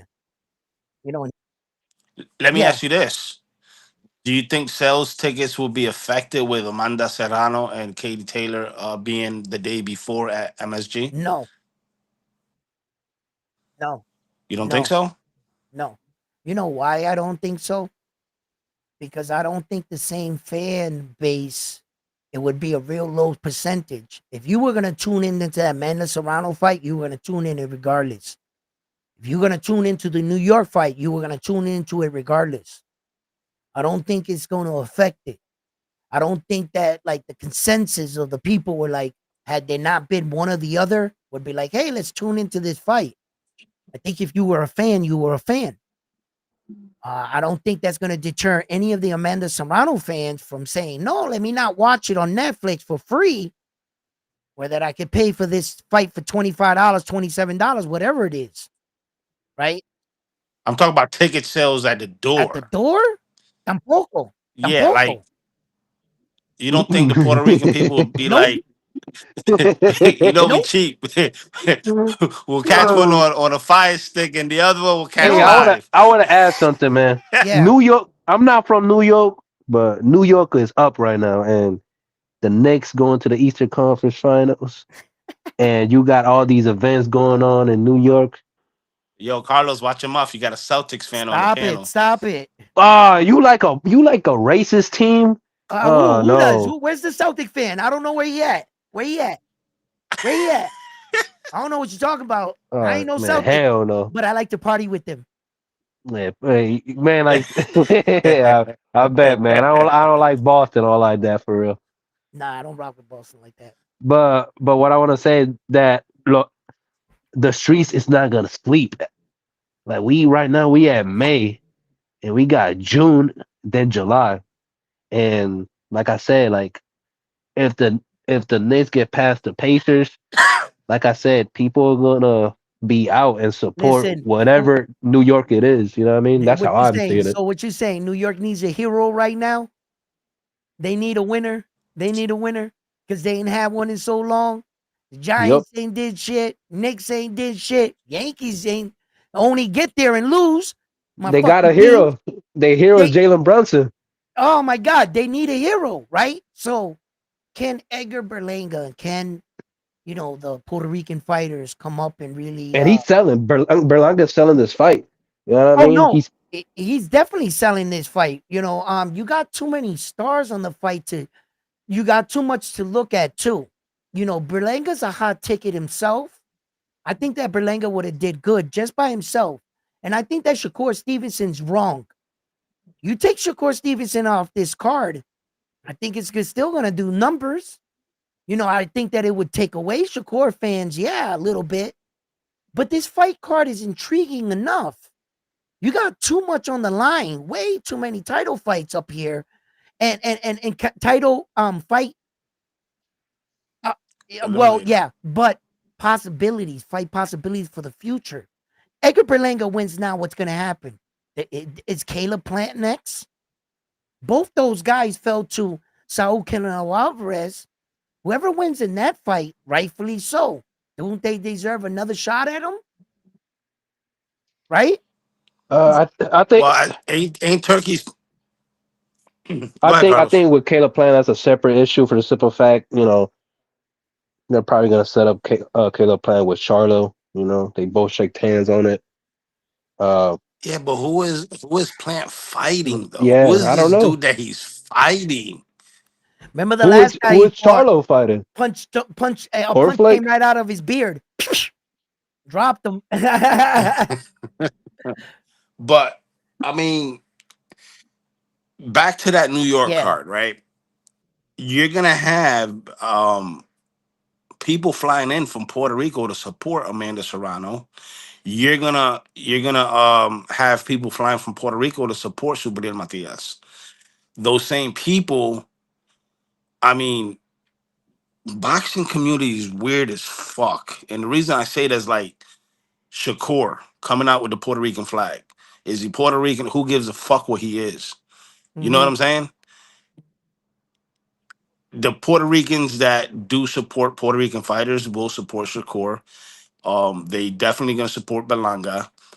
Um, and believe it or not, you got a Latino fighting against a Russian, so the Latinos are gonna support Mhm. Morel. A fellow Caribbean brother Uh, that we exactly. like that we So like and I side mean, to side and all that stuff. yeah, I mean, at the end of it, I think that card's gonna go crazy. Now, the Amanda Serrano and Katie Taylor card, isn't that an all women card? Yeah. See, that's my I don't problem. know the So undercard on that fight card. I mean, from my understanding, it's an MVP all female. I All think female. It's ain't all female. I think so. Alicia Baumgartner fighting on that Yeah. card too, right? No, as an opener for not an opener, but as a welcoming to I MVP. don't know what fight, place she's in or whatever, but yeah, I gotta look more into it. Let Let's me see, look that's that. what I mean, guys. What the That's chat been exactly saying? what Let I me let mean. me read Look, this look, chat. look, guys. I love Amanda Serrano. She's done a lot of for Puerto Rican sports and everything. And I gotta get more in tune with my female boxing, but um, I'm in this with the guys. You know what I'm saying? And our guys are about to fight. So just like you got your people supporting the Amanda Serrano card and they're doing their due diligence to promote their fight for female boxing, I'm doing my due diligence for the men. Yeah, You know what I'm saying? and, Yeah, and and by the way, Alicia Baumgartner is fighting on that Okay. card. And yeah, and Kano's saying he's gonna watch the Berlanga card. So yeah, and so that's my point. It's not that I'm not speaking up for the women and stuff like that. No, the women have their girls doing their thing too, and I respect what she's doing. But these are my boys right here that are also coming, so I'm doing my part in this way. And I know more about this card because that's probably the card that I'm gonna be tuning in and focus and watching. Although I'm gonna have them on, right? I'm gonna be watching this Amanda Serrano card because I got Netflix and it's free. when is the date on that card? So The The 11th. 11th, man. That's a whole female day for me, man. I don't know. It's the 11th, the Serrano card, uh, and then the 12th is the right, Berlanga The right. the card. July 11th for 11th to me, July 12th. the 11th for me is my mom's birthday. So I don't know. Right, It's a whole female day for me. So right. So when I'm gonna be watching it, because it's free for me for the Netflix. So I'm gonna have it up anyway. And but I think that it's not gonna affect ticket sales as much. I think that where's that fight being held at? I In think in the the New York theater, theater, right? the Hulu theater. I think the Serrano card. But Yeah, it's both in New York. and one's in Queens, one's in Manhattan. Right. in that tennis stadium is going to be the Berlanga card. Yeah. Surprisingly, in a weird way, it might help the Amanda card. A lot of boxing Puerto Rican fans might be in for the weekend for the Shakur Stevenson fight, big card. And since they're already here, why don't we check out the Amanda one too? If the ticket prices are right, shit, it might help it. It's only right down the street in New York. We're already in New York, honey, right? We're here to see the Berlanga card, and you catch wind that the girls are fighting the day before. It's People up was to out. you. People was out and about outside when Berlanga was fighting Canelo, having their own TV setup out in the streets. I'm telling, yeah, Well, you got to understand, Berlanga got a huge fan base in New York, so they gonna rock out with him. You know what I'm saying? yeah, true, true. So, but I think that that stadium, from what I read, was what it holds 14, 15,000 people. The tennis Yeah, court. about that. So you know, it all depends on what Turk's doing with the ticket sales and how he's gonna I wish, approach sales. I wish that they was more wiser and they be like, I don't know, have a little tour. Let's go to PR real quick. Let's sell the fight over there. Go to Orlando or Florida, whatever. But like, sticking around just one conference at a time is, I don't know, man. I feel like they're doing a disservice to themselves. Yeah. And I feel like this is opportunity to you know, embrace that Puerto Rican side of him to Okay. the utmost fullest. You're But never gonna then, get an opportunity like this with multiple Ricans in a fight card. eh, eh, And eh, New York. Go mm, ahead. all right. Since we're talking about cards, perhaps overseeding another card, although Amanda Serrano's fight card is July 11th and the boys go July 12th the very next day. The UK is going to be coming into their own situation and their own, their own way of because on isn't it on July 19th? Isn't it Manny Pacquiao fighting Mario Barrio? Isn't it on July 19th? Usyk fighting Yes, the week after. Dubois. Usyk's going to be fighting Dubois on July 19th, that same day. The Manny Pacquiao Um, fight's going to be fighting. ain't Batman Rodriguez gonna fight Abu? Ain't Yeah, Cafu or some yeah, Capo shit like that. for unification? yeah. Remember we got the Dubois and Yusuke undisputed fight. Usyk. Right. Usyk fight. That's July 19th, the same day that the Manny Pacquiao versus Mario Barrio fight is scheduled. July 19th. And it could be asked the same thing. Would one fight give away from, like, would all them people in the UK would be like, which fight are we going to tune Well, you into? know the UK is gonna show out for Katie Taylor. They're gonna show out for Sheerz as That, well. yeah, that's what I'm saying. Like, what if the boys fight card actually helps out their card? You know what I mean? Because you feel me? Depending on Yeah. what the tickets are like, and I don't think they're gonna be like crazy. I think they're gonna be reasonable. And if you're willing to fight the traffic to set your eyes on some of the greatest female fighters of the world, I would suggest to do it. Like, Yo, and the rumors is supposedly the Oscar Collazo supposed to be unifying against Melvin Jerusalem on a Golden Boy card that Oscar usually throws like on Thursdays and right. shit like that. On a Thursday. Supposedly, that's the I rumor. don't believe too much what Oscar says. You know what I'm saying? No, no, no, that's not what Oscar Oh, says. I'm saying, but he throws cards on Thursday nights, and the rumor is that if it does happen, Collazo's fighting or unification on a for Thursday night. unification. All right, I can see it happening, but You I'm I'm said with with we it. it. need that. We need that third belt. Trying to be undisputed out here. Shakur embraces Latino roots. He would be a way bigger of a star. Um, Fuck the bullshit. Well, you yeah, they're going at it in the chat. I stay Listen, away from listen. that. Let them go at it. Yeah, Let no, them no, no, no. let them dish About it that out. Shakur Stevenson thing, right? And about being a bigger star, right? It's tough, right? Because Shakur Stevenson didn't come out the gate that way, holding the Puerto Rican bandera. At first, we felt like he used the brothers to promote him, and then at some point in his career, he was just Puerto Rican the next day, and we were like, "What?" And like it was like everybody was like, "Huh?" And then we heard his story about his dad and everything, and we're like sitting back, taken back.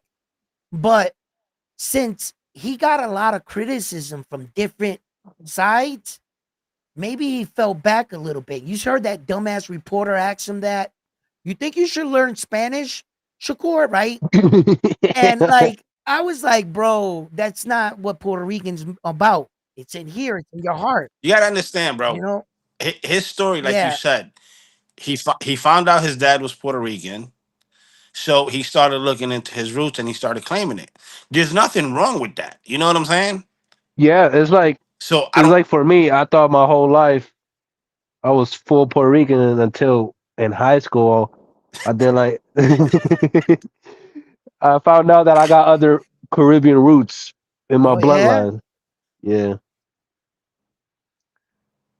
but for with Shakur, it's not about you gotta be like, you know, At the end of the day, I look at it like it this. helps us. It helps us in general. It helps us, but at the same time, look, if you want to embrace in your roots, who the fuck are we to criticize or talk shit about him? You know what I'm saying? Let the man get to know his father. Let the man get to know the Yeah, it Latino right, is side, time. and leave him alone. Like that has nothing to do with right, boxing. right. You know what I'm saying? Who cares if he came out and said that Inoue's his cousin? Yeah, but It's you like don't want to. No, you guys got to understand. Look, Edwin's about to say, no, no, no, No, he's not. He's whoa, not. whoa, They're not whoa, whoa, related. hold on. I'm the only Puerto Rican here, okay? Now listen, look, look, check it out, right? No, in a world where we live, where a lot of people try to use other people's cultures to market and use it to get ahead in life. We had that white woman try to pretend like she was black until they exposed her and they showed her two white parents and all this other shit, right? And we've seen this from time and time again. And since we've been fooled once before and we've seen this, maybe some fans were taken off. And I could see where that were like, wait a minute, now you're saying you're Boricua? Like, what's going on here, right? And it could be true. Shakur could have found out mid career I thought if anything, it would have helped that his dad would have came out in the fights with him, would have probably been holding the bandera for him or whatever, because it would show the people who your dad is, and your Puerto Rican claim to, just not you saying it. So, and then, time started going on. Then he came out one fight with the flag. The next fight, he didn't come out with it. So a lot of people like took to, social media about it. I'm with you, Frontline. Who am I to tell a man who he is? If he Uh, wants to get in contact with his roots, and I then give think him the opportunity. Go ahead, Carlos. Go ahead. I think Shakur did enough in my book. Maybe other people want more. Maybe our good friend Arnaldo. Um, but just by him bringing that flag, that one time he fought, he already planted the seed. He already So planted the seed. Gano just cleared it up. His dad passed away. Oh, That's why his he dad can't go to passed his away. fights. Thank you, Yeah, Cano. I didn't yeah, know that. yeah. Sadly, but like he already planted the seed. It's already etched in history. No, Mm, nobody's gonna take that away.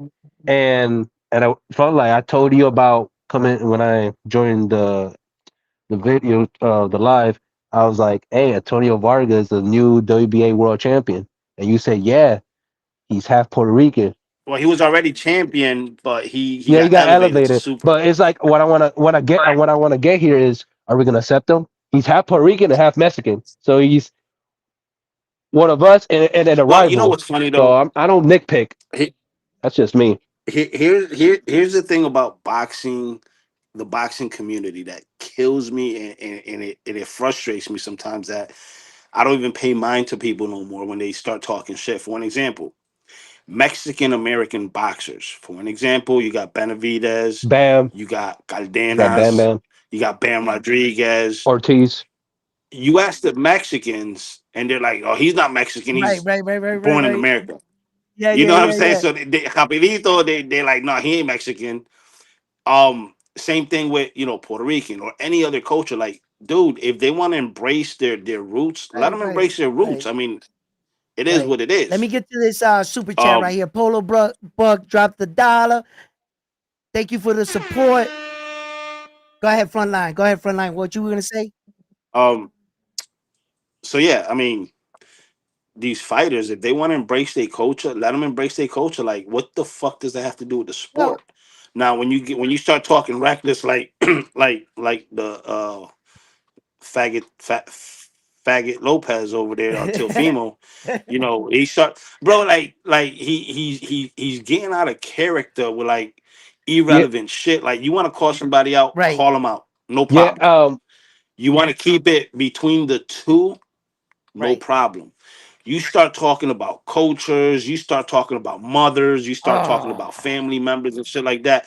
Come on, man. Like, that's you know where what I'm Hundred I get saying? percent. lost. Oh, I agree Like, That's with where you I get with that. lost, bro. And I remember a time where I remember clear as day that you know most people didn't claim Danny Garcia as Rican, and we were being technical.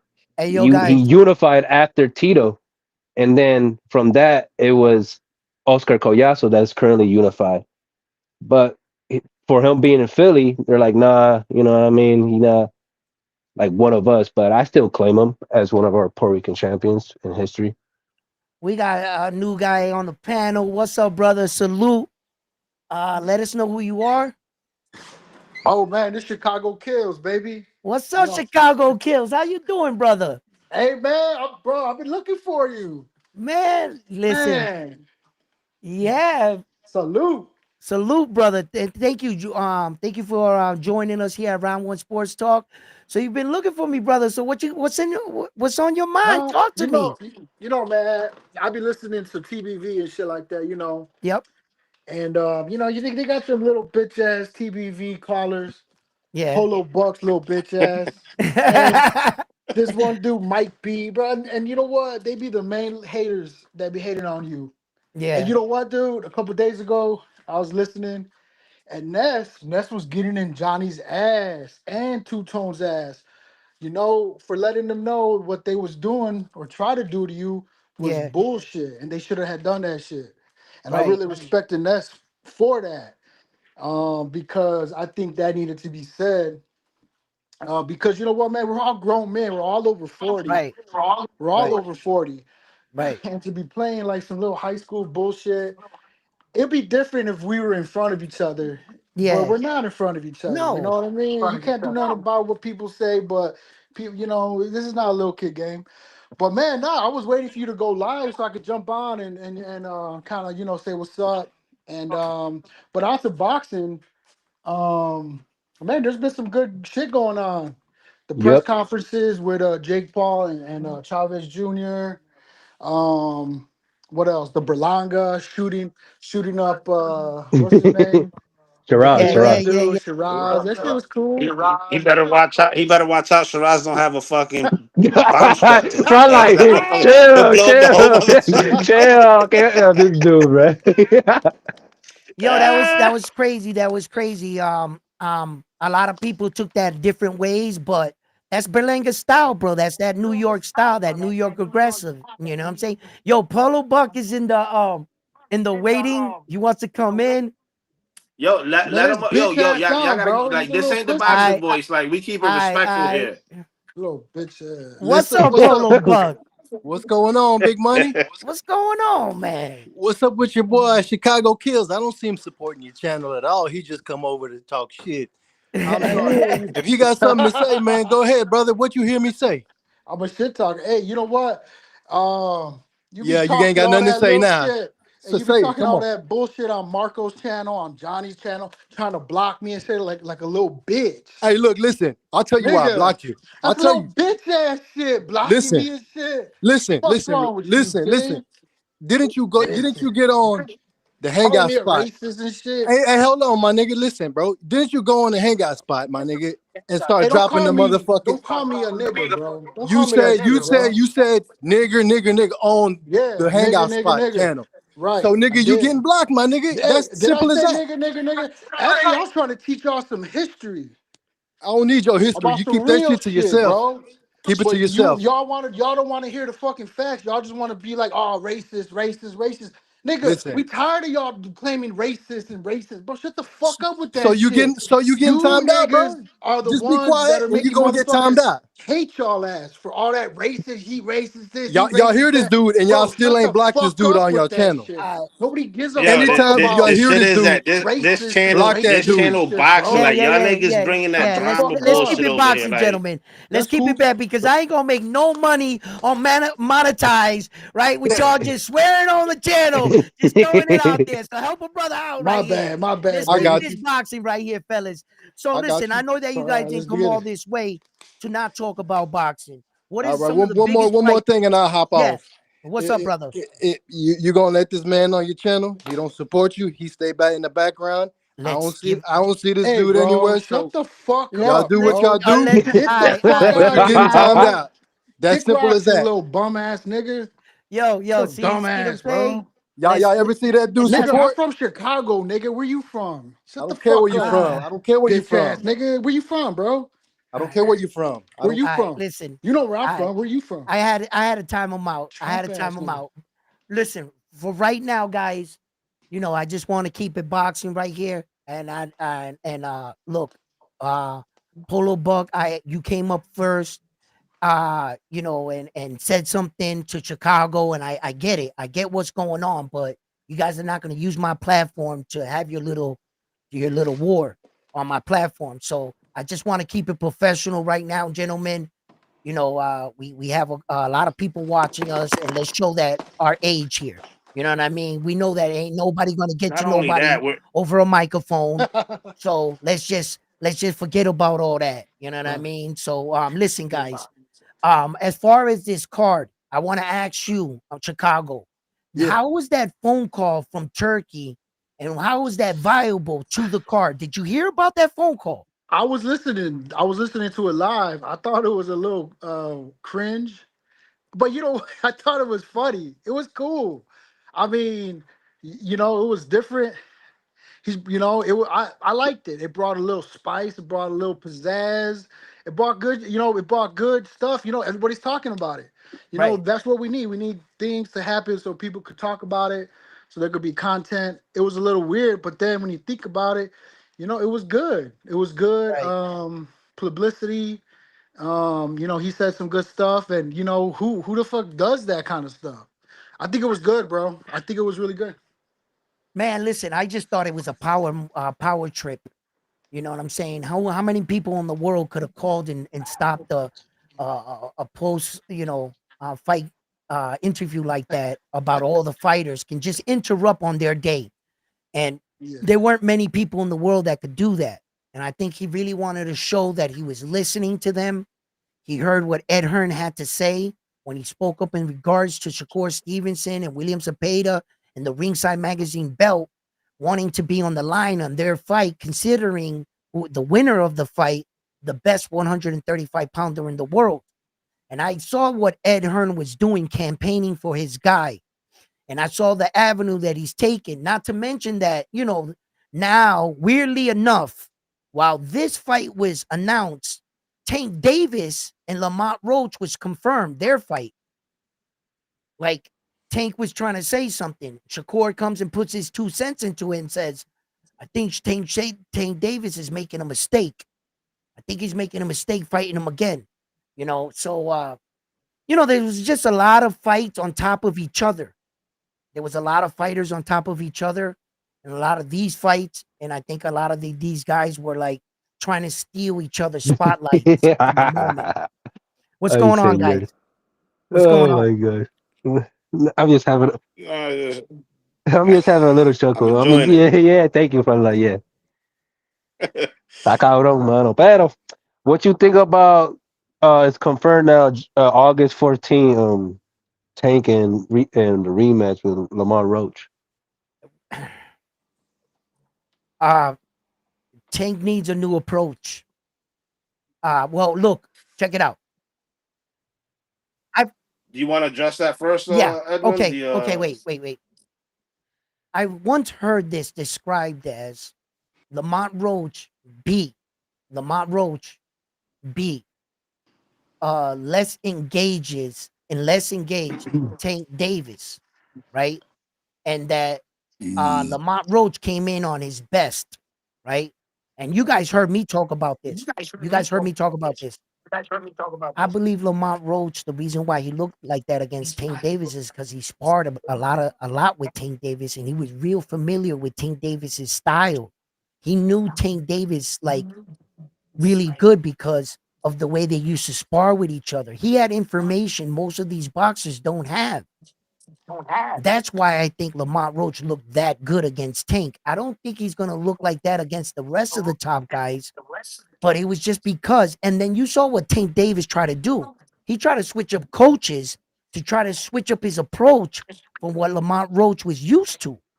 And that didn't work.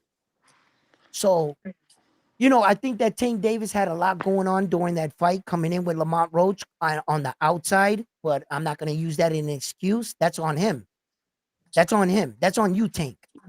So How I, Lamont performed that good against you. Well, then that's what he did, baby. I can't take the performance away from Lamont Roach, but I'm just saying the reason why he looked that good against Tank. He knew Tank. He sparred against him for a long time. He knew his mannerisms. He knew when Tank did this, what to do. And he had a lot of information on Tank, Lamont Roach. but That's why I think he fared so well against him. how I look at this, you know what I mean? It's like okay, August 14th. We're already halfway done with the year. What comes next after this? You know what I mean? We got Jake Paul talking about he's trying to make a fight with Tank Davis. Like Tank Davis got to focus on becoming the dominance of 135 and unify. So what we're gonna wait another year to see what he does next? It's like I Right. don't know. I don't like that for real. I don't like that. And to me, it's just lame as shit. Yeah, but it's like Tio moving up to 47 to fight Boots. He ain't doing that. He ain't getting his ass whooped like that. We all knew Boots will beat the shit out of Teal, bro. Yo, Boots He is will gonna shame smash the. Teal. Fuck He out would of beat the Tio. shit out of Tio. Tio better never do no dumb shit like that, bro. Tio's smarter than that. He wouldn't Yeah, even but then fight you got Matias. He wouldn't even fight Matias. You mean to yo, tell me he's gonna fight Boots? Yeah, right. Yeah, okay. but then you got Tim Bradley gassing Tio up, talking about Boots don't want none of that Yeah, Tio he Yeah, fluff. wants to yeah. gas him up because the You're gonna brothers want to sacrifice him. see. That's what he's gonna Yeah, do. the brothers want to see somebody really whip on, like all of us. We thought that Matias was gonna be the guy to do it. We was like, yeah, go ahead, Tio, sign that contract. And he walked away. Tio didn't want that smoke. That's why So I you mean, said yeah, And you mean and it was his highest you payday could too. talk about it. Talk about it. And you mean to tell me you're gonna convince me that Tio's gonna fight who? Yeah, right. Tio gets smoked against Boots. There's no that's way. why the I fight don't with believe it. 100%. that's why when Haney announced that he wants that fight with Teofimo, I'm like, all right, now we talking, but it's more even. Because Right. if Teo fights Boots, I know his mind. He said, "No, I could beat Boots, bro. Boots is a different animal up there. Look, Boots will what dog walk what Yo, him. would Boots will what stop would Tio. Teo have done against Karen, against Stanionis? Flag it. Yeah. Like Stanionis and Karen could have possibly beat Teo. Ah, I don't believe that for a Those second, are tough guys. fights. Those are tough fights. I don't favor Teo at 147 because what does he have to like campaign at 147? His power doesn't translate. We got killers like Polanco, uh, uh, Nicholas Flores. Right. Like we got some people that can punch. And let's just remember back to this Tank Davis situation. Let's just remember, guys, why are we here? Because of Tank Davis. If Tank Davis didn't run into a draw, we wouldn't be here now, would we? Now, I had said this at one point in time, and I felt that I still feel strongly. Yo, Lamont Roach, shout out to you, bro. You're a real G for that performance, bro. But there were a lot of people already in line to fight Tank. There were a lot of scalps, and then Lamont Roach just came and all of a sudden, like, upset at the apple cart. Like, yo, Lamont Roach, yo, shout out to you, but I didn't want that fight. I wanted to see him fight Loma. I wanted to see him fight Shakur. And now Keyshawn Davis is making big waves. There was already a line at 135. What does this 130-pound champion got to do with Tank Davis? And you want to know how mysterious the world works, right? Maybe it was a blessing in disguise. Rumor has it Tank Davis was going to announce a fight against who? Jake Paul? How true are those rumors? Did that get shot out of the water? Probably would have embarrassed Tank Davis to announce some shit like that, right? Because everybody would have been really taken back. So in a way, this fight probably helped Tank, maybe sharpen him back up, and make him. Dude, if that fight happens between Oh Jake man, come Paul on, and Tank, nobody's gonna bro, watch that's that a shit except for the 200-pound guy fucking fighting a casuals. 135-pound guy at 5'5". Are you That's watched crazy? it. disgusting. Yeah. I watched That's that shit. disgusting. Remember Rocky took on Hulk Hogan. But that's a movie. Stop it. People Let's get loved it into though. real life. People Yeah, loved it. yeah. I mean, but People our will watch it. fighters, okay, but our champions as active champions shouldn't be putting on exhibitions in the middle of their career. They should do it like Floyd Mayweather did. He fought all his fights, retired, and then put on exhibitions. 2-minute rounds that didn't count whether you win or lose. Doing all these gimme fights in between your career is what got a lot of these fighters in trouble. Just ask Roy Jones Jr. Jumping up all over from 168 to 200 pounds and moving up in weight. Look what that did for him. You know what I think? I think if Jake Paul beats Chavez Jr., I think he's gonna fight for a title, and he might be. I think he's gonna fight Benavidez.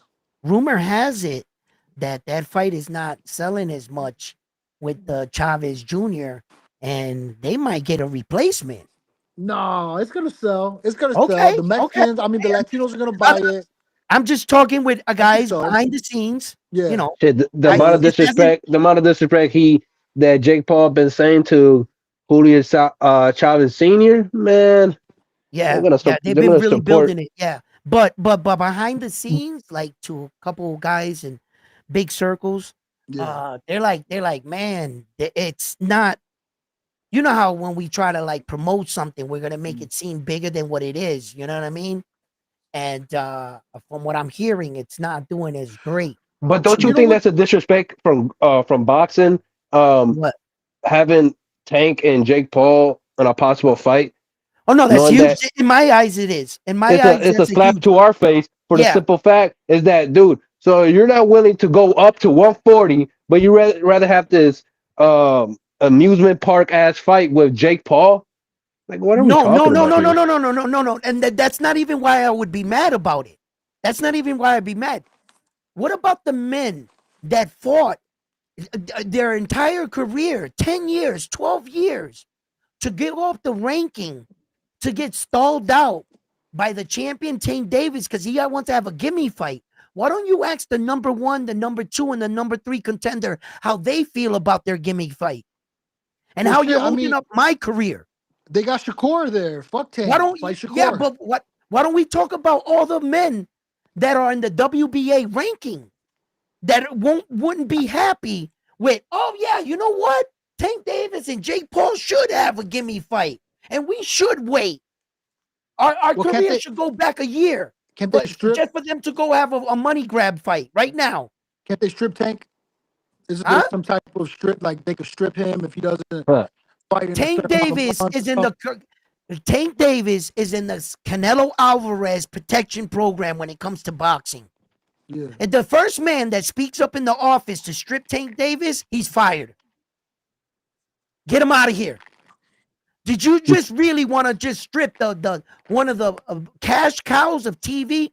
Listen, in all of boxing, there may be 9 fighters in the world that make the most money. Do you know that? You ever notice that?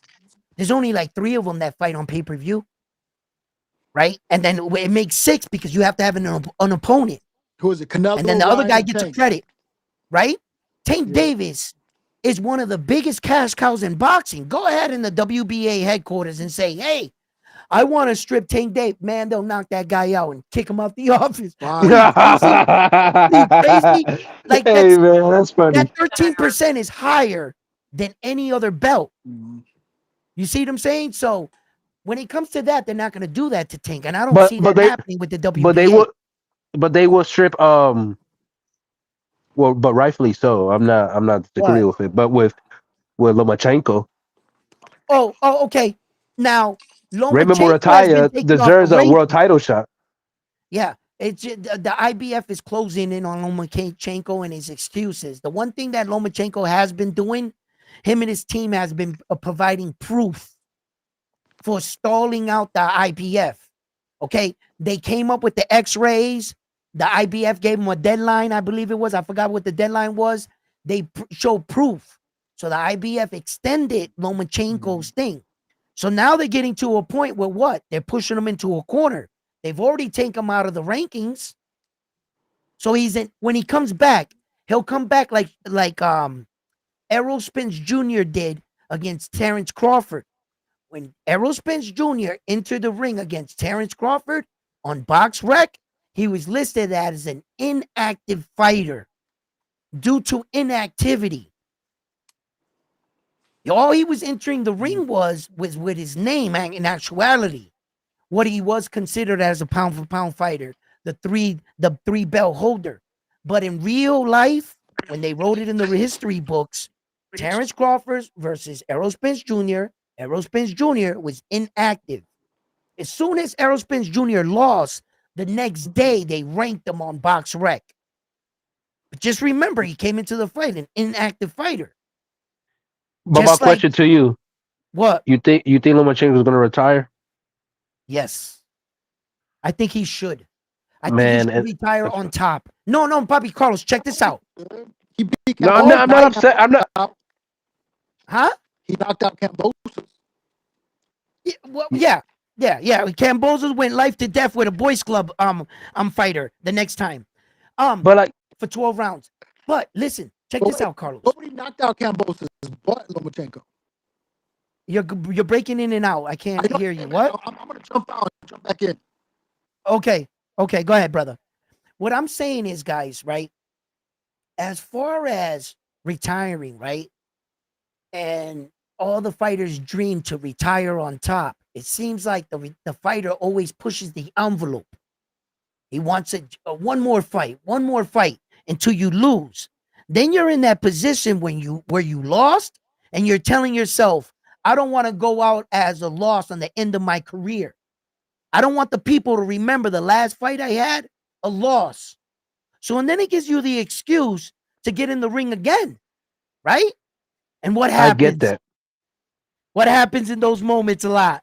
These guys end up losing again. but it's like it is a disrespect Okay. for me. I get it, but it's like I gotta blame Tank because how many years I've been waiting for that Tank and Lomachenko fight. Well, okay, okay. All right, Never happened. all right, guys. That I can't argue because I'm on your side, bro. That Tank Loma fight could have happened so many different years, Us so fans, we many needed that. different time. Yeah, I can't argue with you on that one. Okay, all right. But what I can say is boxing doesn't flow like just because we as fans, like I just say, I want the fight. I want the fight put together right now. It doesn't work like that in boxing. Right? Yeah, There's a lot to, if you're not Why not? You're round one. right, but there's a lot that goes on behind the scene, and if negotiations ain't right, if you're not on the right track with the guy, but that leaves certain a things. stain on Tank's career, though. Yes or no? Huh? That leaves a stain on Tank's career. Yes or no? I don't No. think No. Tank needs Loma.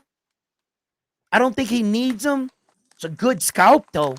A Yeah, two-time but gold it's medalist, multiple division world champion like Loma on your resume it with the just nickname the Matrix. it If just you it's could, just to me it's just like, dude, you was supposed to be the one to take off his crown. I'm talking about Tank Davis towards Lomachenko, but came someone younger than you, of Teofimo, and he did it first.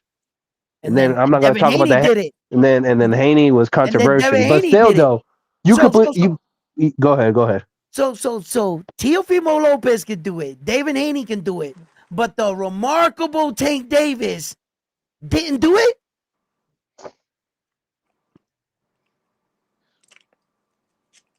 It's just Yeah, but here's the reason why, in my opinion. Tank likes to take fights to his advantage. Point blank period. I don't give a fuck what All right, anybody hold on, says. When he fights, hold on, go hold ahead. on, hold on, hold on. Let me break one thing up. There's something really going on with Tank Davis, and this is true. I make no no excuses for the man. I'm not about to get up here and sugarcoat for Tank Davis. I'm gonna tell you the truth. Tank Davis is a little dude in a big weight division. To tell you the truth, Tank Davis never belonged at 135. And all these big guys are cutting weight, just wanting to beat up on Tank Davis, a little dude, and his star status and walk off just because Tank's punches ain't gonna have effect, that kind of effect on bigger guys. I don't, That's all that man. is. And these guys, because Tank Davis made himself that kind of superstar, that Tank didn't see no superstars in 130, that he chose to go up to 135, and he's even ventured up to 140. But although Tank Davis beat up Mario Barrio is not Subir Matias. Mario Barrio is not fucking Teofimo Lopez and some of these bigger 140-pound But guys. The real 140-pound guys at the time. And Mario Barrio was a kid when Tank fought him. Remember that. He's not the Mario Barrio we got but we today. but we're not talking about those type of fighters. We're talking about a fighter that was matched perfectly for you in the sense of Lomachenko. He was as small as you. He came down from lower Right, weight classes. You know what I right. mean? He came. Right, You're 30 right now. He's 36. That's ain't far apart from each other.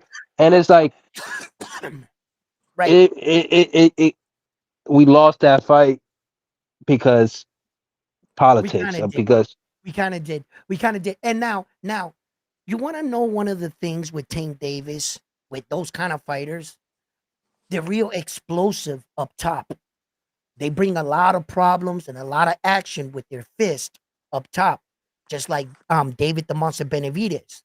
That for a long time, a lot of fighters, even people watching his fights, never bothered to look down at his footwork. Same thing with Tank Davis, bro. Tank Davis's footwork is basic at best. I know amateur kids that got better footwork than Tank Davis. His footwork has come leaps and bounds over the last few fights. It's been coming together better. But if you take a look at Tank Davis's footwork at the early parts, he's leaping, he's jumping out of position. He uses that thrusting motion to cut the distance rather than working his way in. His footwork have never really been underneath him. So when they said Lomachenko, that motherfucker's a ballet dancer in the ring. His footwork is superior. They probably said if anybody was gonna beat Tank, it was gonna be a guy with footwork like that can stick and move like Loma in his prime. He should have took a shot at it and not shied away from it. I don't know how they saw it, they but both had qualities that are yeah, Tank was the could bigger combat each puncher. other.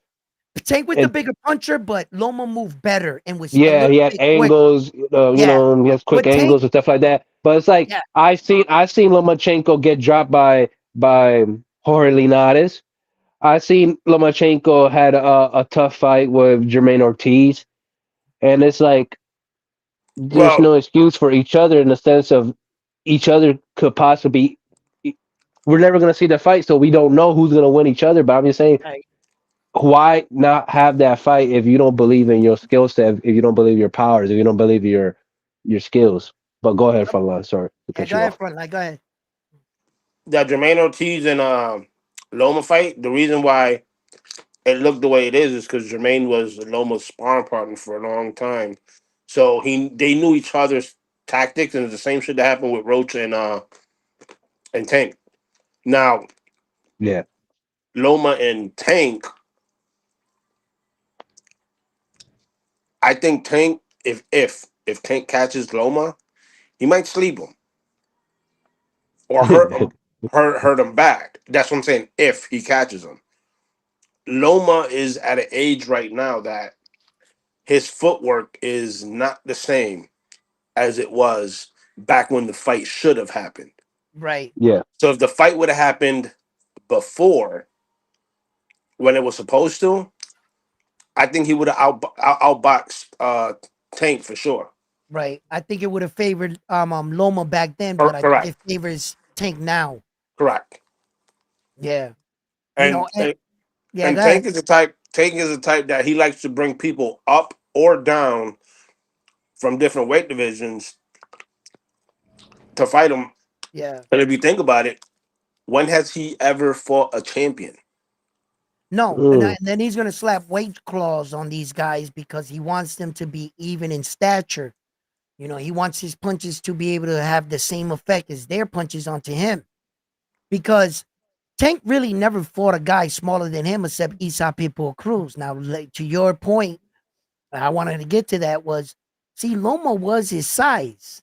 And I don't know why out of all that, but the only conclusion I can come up with is that Loma was on a different level when it came to footwork. And not all styles can beat all styles. and You remember, know, Tank always started slow in yeah, every fight. right. And he was down on a lot of those cards and he came back. We heard the famous Mayweather, you're down on the unofficial scorecards, Tank, with Mario Barro, and he came out and he dropped them. Yeah, So it goes to show you it takes him a little time to warm up. We were all saying that in the Lamont Roach fight. How many rounds is Tank Davis going to give away before he starts opening up on Lamont Roach? And that's kind of like Tank's way. He's been falling more in love with that style. He used to not be like that. Okay, because when he fought Yuri Gamboa, he wasn't like that. Tank really Pedraza showed. either. No, he showed his boxing ability. He wasn't laid back like that. I don't understand. And then he just adapted this forward pressure, let the guy hit you. You know, when he fought like Frank the Ghost Martin, the way it worked, he had Frank the Ghost Martin reacting big off feints and stuff. Frank was shook, bro. And Tank knew he had him in his back pocket. He Then he reacted put him, at a feint at the face off. yeah, and then he just put him away. So, you know, when it comes to that, guys, it's like Tank understands, and here you go. Tank understands like the situation and the guys that he's fighting. And this guy had it right. Tank doesn't fight nobody but unless he's in the WBA ranking. I consider it's like the softest ranking in all of boxing. Anybody Hey, can be a champion there. Look, Rolly's can do it 3 times. You that's a know, good argument point. That's a good argument point for real. so All I want to say is that us as boxing fans, right? We have been given so little in the lightweight division at 135 compared to every other weight class division in boxing. And heavyweight, we went with undisputed, light heavyweight undisputed, 122 undisputed, unifications and welterweight and 154s and every other weight division. There's always like we get our dinner with our dessert. But right. when it comes to the 135 division, shit, we only get a fucking snack. I don't want to remind you guys. I don't want to remind you guys that the 135-pound weight division is where the alleged next four horsemen were born. Okay. That was supposed to be one of the most exciting, explosive division at once upon a time in all of boxing, the 135. You had Teo there, you had Tank, you had Loma, you had Ryan Garcia, you had Devin Haney. All and then Shakur came up later, but they were already there.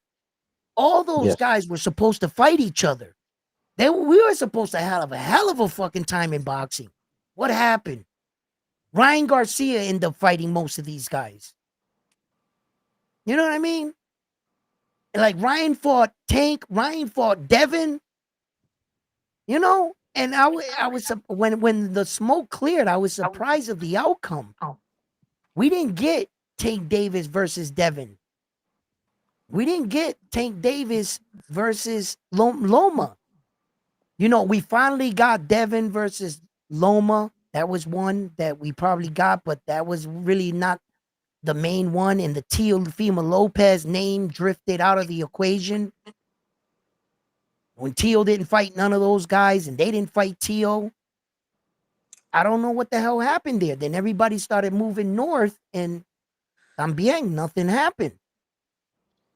You They know, these couldn't guys, carry the sport of boxing to the but utmost they pinnacle. had the audacity to call these kids the Four Horsemen. My Four Horsemen fought each other, Hmm. win, lose, or draw. You know what I mean? And these guys had the audacity to call themselves the Four Horsemen era. We never Well, got now one of them fights. look at 40. 40 is the same shit. Nobody's unifying. No, no. Until we get some of these guys to push these other champions into a I corner. think Like I yeah, go think ahead, with Carlos. 40, I think with 40, they're not unifying because let me think. They're not unifying because the belts is spread out from different companies and promoters. That don't mean shit. That's the lamest excuse because when Matias had the IBF, I think he had the IBF at the time. Yeah, the IBF, yeah. And I think while he had the IBF before battle, he offered Teofimo his biggest bag and Teofimo turned it down. Or I don't know if that was after battle. I don't remember. Yeah. You Yeah, guys Because that's heard true. That's true. That's you true. guys But I'm just you guys go heard ahead. no, you guys heard that Turkey Ali Sheik snuck in that um little cat out of the bag. He said whoever wins out of Subriel Matias and Alberto Puello is gonna fight Dalton Smith. Oh, really? I didn't see that. He let that Who's out in Smith? that Who's phone Smith? call. He's from the UK. Yeah, he Uh, let that out in that stupid phone call that he made on their post. He said the winner out of Sobria Matias and Paul, this is another future fight, and the winner's gonna fight Dalton Smith. I was like, ooh. I said, Well, okay, Dalton Smith is ranked number one on the WBC, right. and he's ranked Under seventh in the Under IBF. Barrow. Huh? Mm. He's ranked seventh in the IBF Oh, and eighth in the WBO. yeah, and he's above Sobria Matias in the WBC. how good? How So, good is Dalton Smith? Has he been fighting contenders? mm, I listen, don't, I don't know Dalton. So I don't watch UK fighters. well, Wrong as shit. Because you know what they're saying? They're saying in order to like fight for the belts, you got to be fighting contenders that are within the top 15. You got to be winning fights. You got to be winning fights in convincingly fashion. Plus, you got to be a draw. That's what I heard. But really, I just okay, need to Dalton Smith's undefeated. He's 18 and 13 knockouts, right? He's 28 years old. He has 111 round boxing experience. He has a 72% knockout ratio. He's 5'9", right? And he's an orthodox boxer. As far as like uh Sam Maxwell, uh let's see, household names. I'm not gonna say Jose Zapata there, which is Oh, the you other fought guy him? that remember he's the one, not the What? Zapata that's fighting Shakur. I'm talking Right, about right, the right, right. Zapata, Jose yeah, Cepeda, Jose the The one who Zapata, knocked yeah. out that Yeah, Puerto Rican kid. yeah, Uh, yeah, yeah, Vargas, the yeah. faggot, yeah, yeah. Yeah, yeah, Yeah. the fruity yeah, guy. yeah, yeah. Damn, damn, bro. Like, anyways, Yeah, He's what he from the rank fought he's, him. is? he's from the Bronx. Yeah, he Hey, fought him. Dalton Smith Damn, fought him. bogus. Dalton hey, He beat Smith his and fought him. ass? He beat his Yeah, Oh, ass? so fucked him yeah, up. yeah. Dalton what? Smith beat him. So Oh, so okay. I mean, What's Yeah. Lindolfo ranked? What is Lindolfo Delgado's ranked right now? Lindolfo Mm. Delgado. Who beat Elvis and Mexicano? The Hmm. Dominicano, He's the one six in that the The I think WBO. he's like fifth. The Mexican. He's six in the WBO, WBC. Um, he's not ranked in the A, and he's ranked five in the IBF. Okay. So 5 and 6, IBF 5, WBC, WBO. He's six, and then he's not six, ranked in the right? WBA. Nobody wants to be in that punk ass WBA ranking. No, but respectfully, it is a belt. But that's the guy that what's that kid He beat that Elvis Rodriguez. no, the other Dominican fighter took that personal because Oh, the other Rohan Rohan. Polanco. Blanco, yeah, Polanco. right. Yup. Because he said he beat two of his Dominican native countrymen and he wanted to go back down. And I was like, yo, Rohan, just chill, bro. Like that fight doesn't win you anything. Just concentrate Nothing. on your division and going upwards, I feel like. But that's up to Rohan, but he's made it verbal that he definitely looks for a fight and he would be welcome a fight and go back down and wait to And they fight. both in top rank. Right. And they're both in top rank. Exactly. So I don't know, but yeah, the Turk let that out the bag. He said the winner out of that is gonna fight Dalton Smith. So, you Well, know, he is the mandatory, so yeah, it looks like the UK fighter will be trying to get his opportunity. But um, you guys know, Yo. as far as it goes with Subir Matias, he don't wanna yeah, what's up? As far as Subir Matias, he doesn't want to waste no time. He wants to get Liam Paro back in that ring. I tell you that much. yeah, And he, he's he gonna want his get back. He wants his get back. I already know that. So whatever this is they're figuring out for Subriel, just in case he does win, Subriel Matias wants to get that get back with Liam Paro. So, you When is know, that? When is that? Hitchens and Cambosis fight in June, right? June the hit 29th, I think. June huh? 29th. I think it's June 29th. Let me check that out for you guys right now. And I think most likely what's gonna happen when Hitchens beat Cambosis, he's gonna call out Teofimo. June 14th, Richard Hitchison Okay, versus June George 14th. Camboza for the IBF junior welterweight title in New York on the zone. if you're Tio, what do you think is the best route to take? Because right now, like I said, if Hitchens beat Paro, he's gonna call out Teofimo. That's the fight he wants. You either unify with Hitchens or you move at 147 and with Busanis, or you go up to 147 and fight your so-called horseman and Devin Haney. I wanna know if Top Rank issued a rematch clause with Andy with this Paro fight, like they Oh like wait, to do speaking WBC. s- speaking on that rematch clause, Puello has a rematch clause with Subriel if he loses. See, that's what I'm talking about.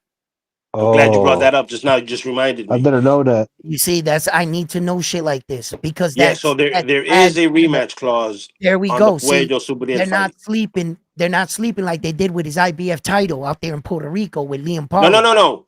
Subriel doesn't have the rematch clause. I know. It's Puello does. I know, and they're not sleeping. That's Correct. exactly what they're not sleeping. But what happened? He gets IBF beaten did. badly though. He still want that rematch if he gets It beaten badly. it's in the contract. They have to honor Yeah, the but rematch. remember Oshasi Foster and Conceiao had a rematch clause, and they went and shot it back for that WBC. A lot of the WBC world title fights have rematch clauses attached to them. Oh, they got that protection, that insurance. Yeah, Okay, yeah. okay, So okay. that adds to it. So it's gonna be PBC ain't gonna let that shit go easy. yo. So Bia's gonna have to rip this belt out of that man's hand by beating him twice. Then he's gonna have to fight Dalton Smith, is what you guys are saying. All I know. Then, Oh, sorry to cut you off. All yeah, I no, go know, ahead. every opponent that faces Surel Matias never looks the same after that fight. Let's see. Let's see if he wants the rematch or if he Hey, opts out. you know it. They don't perform the same. They take too much Well, punishment. the only thing I gotta say to that is it depends what Subriel shows up. If you Yes, got the Subriel that shows up that fought against Valenzuela where he felt pity for his fighter, then he's not gonna beat up Puello that bad. But if you got the Subriel that beat the Pedro Hananian, the Ponces, the Ergashevs, and Chukembayevs and shit like that, he's not gonna want a rematch. He's gonna avoid the rematch by any means necessary. um, I think that once coaches go into a fight with Subriel Matias, coaches, they realize at what price do you pay to beat Subriel Matias? At what price? How much damage does your fighter walk away from either a victory or a loss? And will your fighter be the same afterwards from just that one fight? Sometimes it's not good to fight guys like this. They got to kind of push you into a corner to fight guys like this. And hopefully you can make short work of these kind of guys. Alberto Puello is coming in there to, you know, represent his country too as well and fight for his dreams. And if he can hit some good body shots on Subriel or land his shots, maybe he can upset the cart early and get in and get out. That's best case scenario. That's what you So, would want. so one But thing that Puello exposed in that interview is that mhm, his training it's not consisting of boxing. He's got that under control. His training is consisting of endurance. it He better wants be. to he wants to make sure he can last 12 rounds. It All better I He be. say, he made it clear. He's like, I'm not worried about training and sparring. I'm worried about conditioning. I want to Right, make sure I can last right, 12 rounds with that pressure. You know right. what I And mean? and that's all I look gotta at that. say is that he Yep. better not do some steroids. He Well, failed a test before. so Bang Bang says that he has been caught with that before. Bang Bang says that unifications trumps mandatories. The problem with the unification trumping mandatories is are the other boxers going to want to unify? And remember, these boxers have to stay active per the organization that they hold in order to keep that belt active. So if nobody wants to unify, let's just say Gary Antoine Russell doesn't want to unify, or Richardson Hitchens, or Telfimo, then he's going to have to fight his mandatory. Hitchens had the mandatory of Suriel Matias. But what he did, he do he obviously there's a opportunity to defend with anybody in the top ranking, and magically Camboso showed up to be number 3 in the ranking. So he took the Camboso's route over Subriel because he knows it's an easier fight for him to win. Um, and to be honest, I think Hitchens would probably give Matias more trouble than Puello because he's more of a boxer mover. But we saw how Lemos pressured Hitchens to the point where Matias would have did him dirty worse than that. Well, So that well, triangle theory that people use in boxing it yeah. sometimes doesn't make sense. You know what I'm saying? Mm. Everybody thinks, oh, because Well, this one beat this one and that one beat that one, that he yeah. automatically thinks he could beat that one. Well, when I believe when everybody uses a triangle theory, what they're actually doing is just trying to find a measuring stick or where they can measure these fighters. I don't think all triangle theories work, but some do. Some do. And the obvious would be the obvious that this guy was way more skilled than this guy and what have you. As far as your what you said about unifications trumping over mandatories, just like Carlos said, it's only if the other guy wants it because there's no law in boxing that says the one champion has to fight the adjacent champion. Once you're a champion in the division, all you really got to worry about is the guys in your ranking, your number one guy. Just honor that. You're okay. What makes champions fight each other is an offer basically they can't refuse or the desire to want to unify. If that champion has your same vision in mind, well, then you're in luck because you're looking to do the same thing. But Rolly Ramirez is not striking me like he wants to unify all the belts.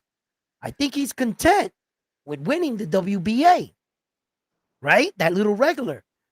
I don't think he's in the campaign of saying, now I'm going to fight all the other champions. No, not every fighter, not every champion has that in mind. So we as fans, we got to sometimes remember that we're pushing what we want A round, onto these fighters. a You know what round I'm one. saying? Yeah, what's up?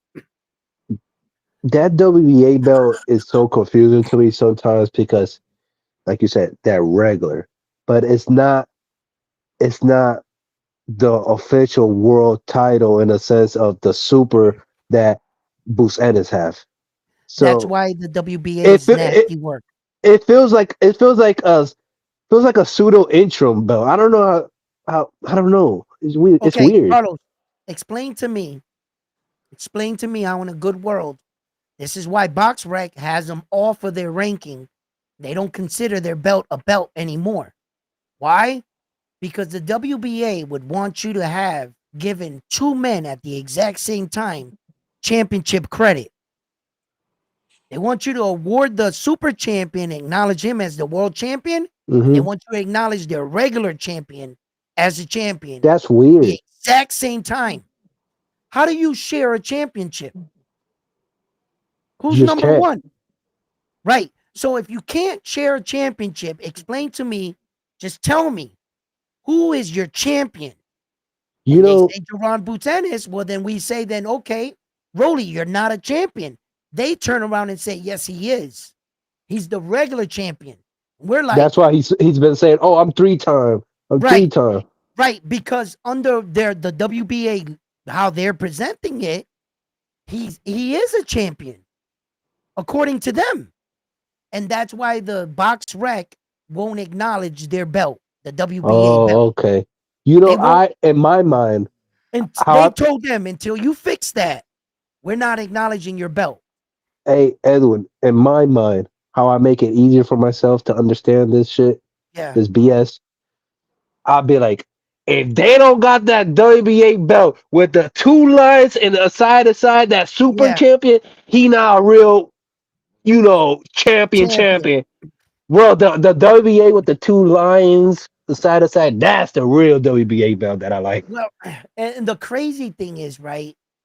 First, you got to win the WBA World Championship, which is the regular under their rule structure. Yeah, that regular So weird. you win the regular. You got to win 5 times to turn the Mm-hmm. regular into the super. Yep. Then you, as the super champion, you lose. What they're saying is you lose the regular, and Yep. the regular goes back out vacant into the division. So they're saying that the next guy that wins that regular is the champion. But okay, what happened to your super champion? Oh, he's still the super champion. Wait a minute. Whoa, whoa, whoa, whoa. Then who the fuck is your champion? What they're trying to push is Devin Haney and Tank Davis were champion at the exact same time. Yeah, that's Because weird. So wait, and so you're telling me that Tank got gifted both belts? he didn't get gifted the belts. He actually won the guys for the belts, right? He fought for vacant belts too, right? But the thing is that what the WBA is saying, Tank Davis defended that regular belt 5 times. They're trying to turn it into a super, A perfect and they example. and then they did when the day that Devin Haney officially released the belt, he fought Frank the Ghost Martin Hmm. for that super. But wait a minute, Frank the Ghost Martin's never competed for a world title. He's not a champion. What champion did you beat in history that it's gonna say like what I'm saying is Liam Barrow beat Super Matias.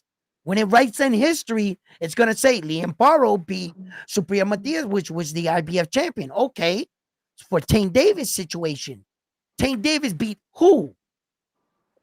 Right. What champion?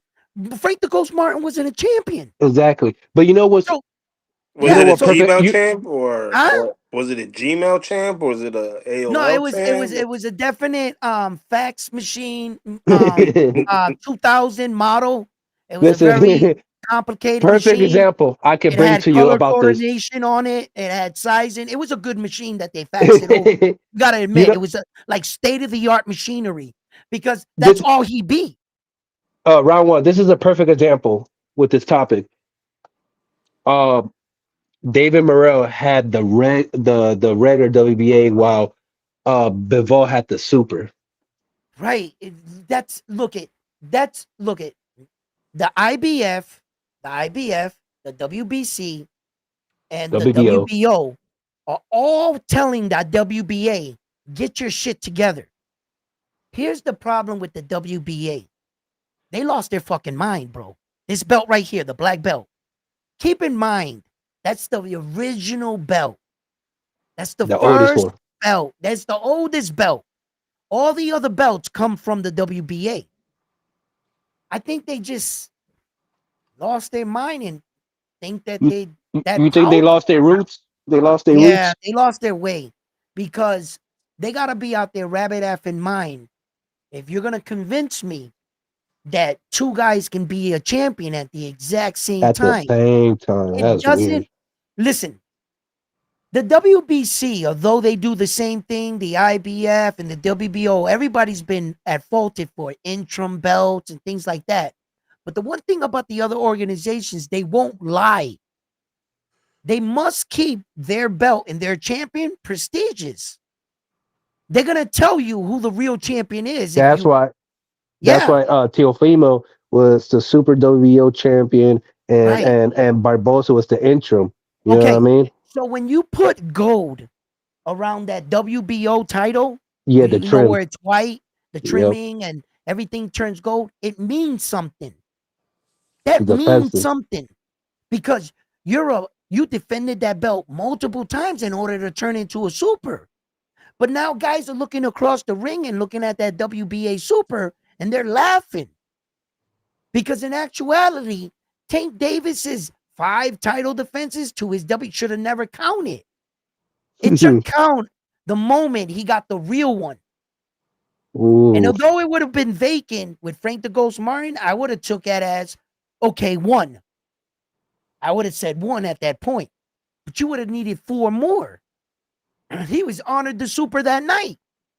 yeah. I don't think Tank got the Super WBA champion with the two lions. No, he does. He has it. Oh Yeah, man, he that does. they nasty. They nasty work. Oh, Tank got WBA the wrong. super. They So, wrong. so now I'm just like, their belt is becoming like, it's just, it's hard to explain their They belt. don't hold weight. You don't think No, they hold as much weight? no, you no more.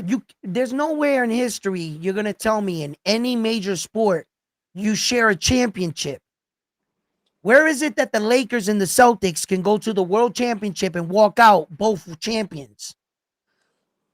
How does Hmm. that work? How does that work in the last football game in the Super Bowl? Dallas Cowboys and the 49ers both walk away winners. Huh? They both get rings? It's a And you want me This to participation. and you want me to call is them real champions? Where do you share a championship this is why I'm so in what like my sport? opinion. The WBO right now has been the best organization in my opinion. They keep it consistent. The rankings, the mandatories, and Gustavo is Yeah, Oliveri doing a really good whatever job. whatever you guys feel about the WBA, it's still here. They need to work this shit out. They need to figure this shit out because what happens is this is bigger than what I'm just saying on the surface, right? Because what I just told you just scratched the surface of the problem.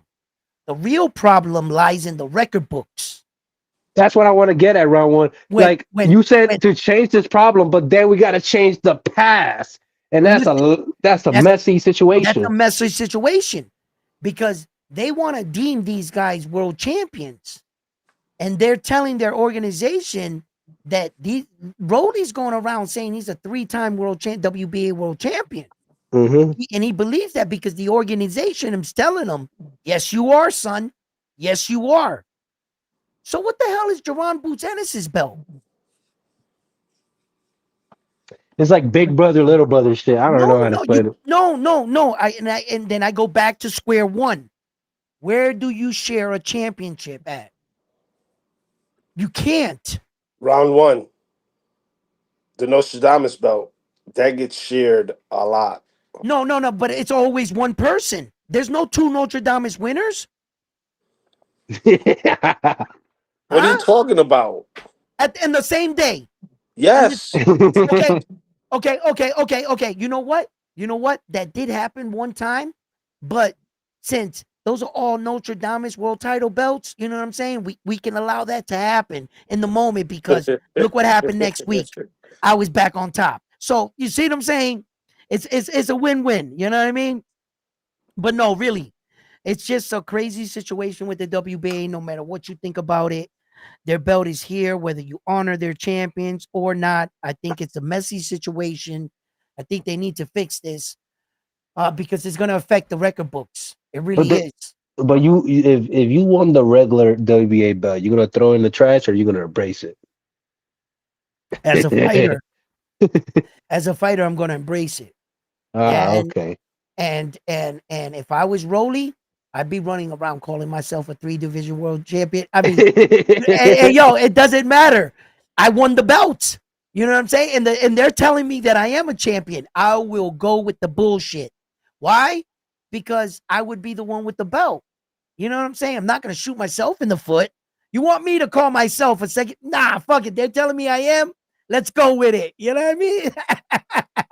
So, but it fucks up the record books. And what was true is true. Jerron Boots Ennis is the rightful owner of that belt, and he should not be called a champion that's sharing the belt with another guy. That's not right. Jerron Boots Ennis earned his way to win that belt against Stanionis, man. Like it's not. Where did Rolly not even fight once in the division? Fighting a guy coming off of a suspension, a drug cheat suspension, mind you, and you guys both being elevated into a two weight division and both being ranked number 2 and 3 and mysteriously fighting for a regular, and that we gotta honor that shit. Now we gotta look at Rolly like a real champion. Fuck out of here, bro. Jerron Boots Ennis is the real champion, and that's that. And one last thing. Man, Ryan Garcia and Rolly gets the opportunity to win this regular belt, but we got fighters like Nicholas Flas don't get the opportunity. It's nasty work. Yo, But anyways, man. they said read the chat. So Oh, I read it. Oh, I read uh, it. I read it. I seen it. I seen it. Yeah, we're not And talking that here. no. I'll be back on the Boxing Voice probably tomorrow and shit like that. But I had just a lot of family things going on, and I so they learned how pick. to keep my family thing Yeah. between myself because then people like to talk about it.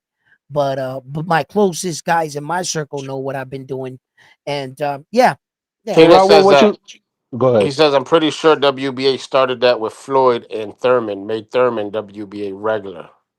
yeah. But back then they didn't honor the regular as a champion. They honored the regular as like the interim. You know what Mm. I'm saying?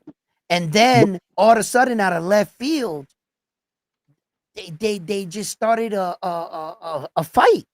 They were like, but "No, these guys are champions." And the Box Rec said, "What? what No, you I'm not gonna." what's your opinion that you have the WA pick and choose who they want to represent their belt like What Rolly and organization doesn't do that? I mean, the WBC. Listen, guys, for as much as you guys want to go off a boxing ranking, like you look at the WBC boxing ranking, and yes, they got 15 guys ranked. They got the number one, the number two, number three, but they got 15 guys ranked, right? Okay. And the reason why they established that is just to show right around the line, roughly, where they rank their guys. But in reality, the WBC, the way they elect their next fighter, they got a 32 board member. They elect the next guy they deem worthy to fight for their belt, not always honoring what we consider the boxing ranking system. It's not always the next guy in line for the WBC rather than the next popular guy in line, if you know what I mean. So if you got a big promotional company, maybe a network deal, you know, the WBC is going to take you because they're going to push that fight because they elect who's worthy to fight for their belt, which is the green belt. The WBO, the IBF, they try their best to cater to the B side of the street and really give the next guy in line. Or organizations, money talks. You know what I mean? And yeah, yeah. unfortunately, I would like to sit here and say one's real honest organization when in the back of my mind I blatantly know that the IBF has been in bribery scandals. Mm. They've But been in court for like I receiving envelopes. So like I said, I'm sticking with the WO. You could call me biased because it's that PR, but they've been solid. I like what they doing. yeah, well, I look, I like what they're doing for the sport. I've never said that I didn't, you know what I mean? And but I can't respect one organization trying to make two guys champion at the exact same time and take their belt seriously over the guys that we definitively know who the champion is. You know what I mean? Like for the IBF 147-pound, who is it? Jerron Bruce Ennis. Hey, yo, for y'all coming in the chat, yo, we keep it boxing here. All that bullshit, that shit's done and over with, is squash. Like, we're not talking that shit. Yeah, we're not giving nobody no acknowledgement around here. Nah, we don't do that. We don't keep We them talking. appreciate the They support can y'all talk coming about on me. here, They can but talk about me and shit because I'm flattered, right? That they gotta keep my name in their mouth. But here we talk boxing, baby. We're gonna keep it pushing with the boxing. But yeah, guys, listen, man. These are some amazing fights.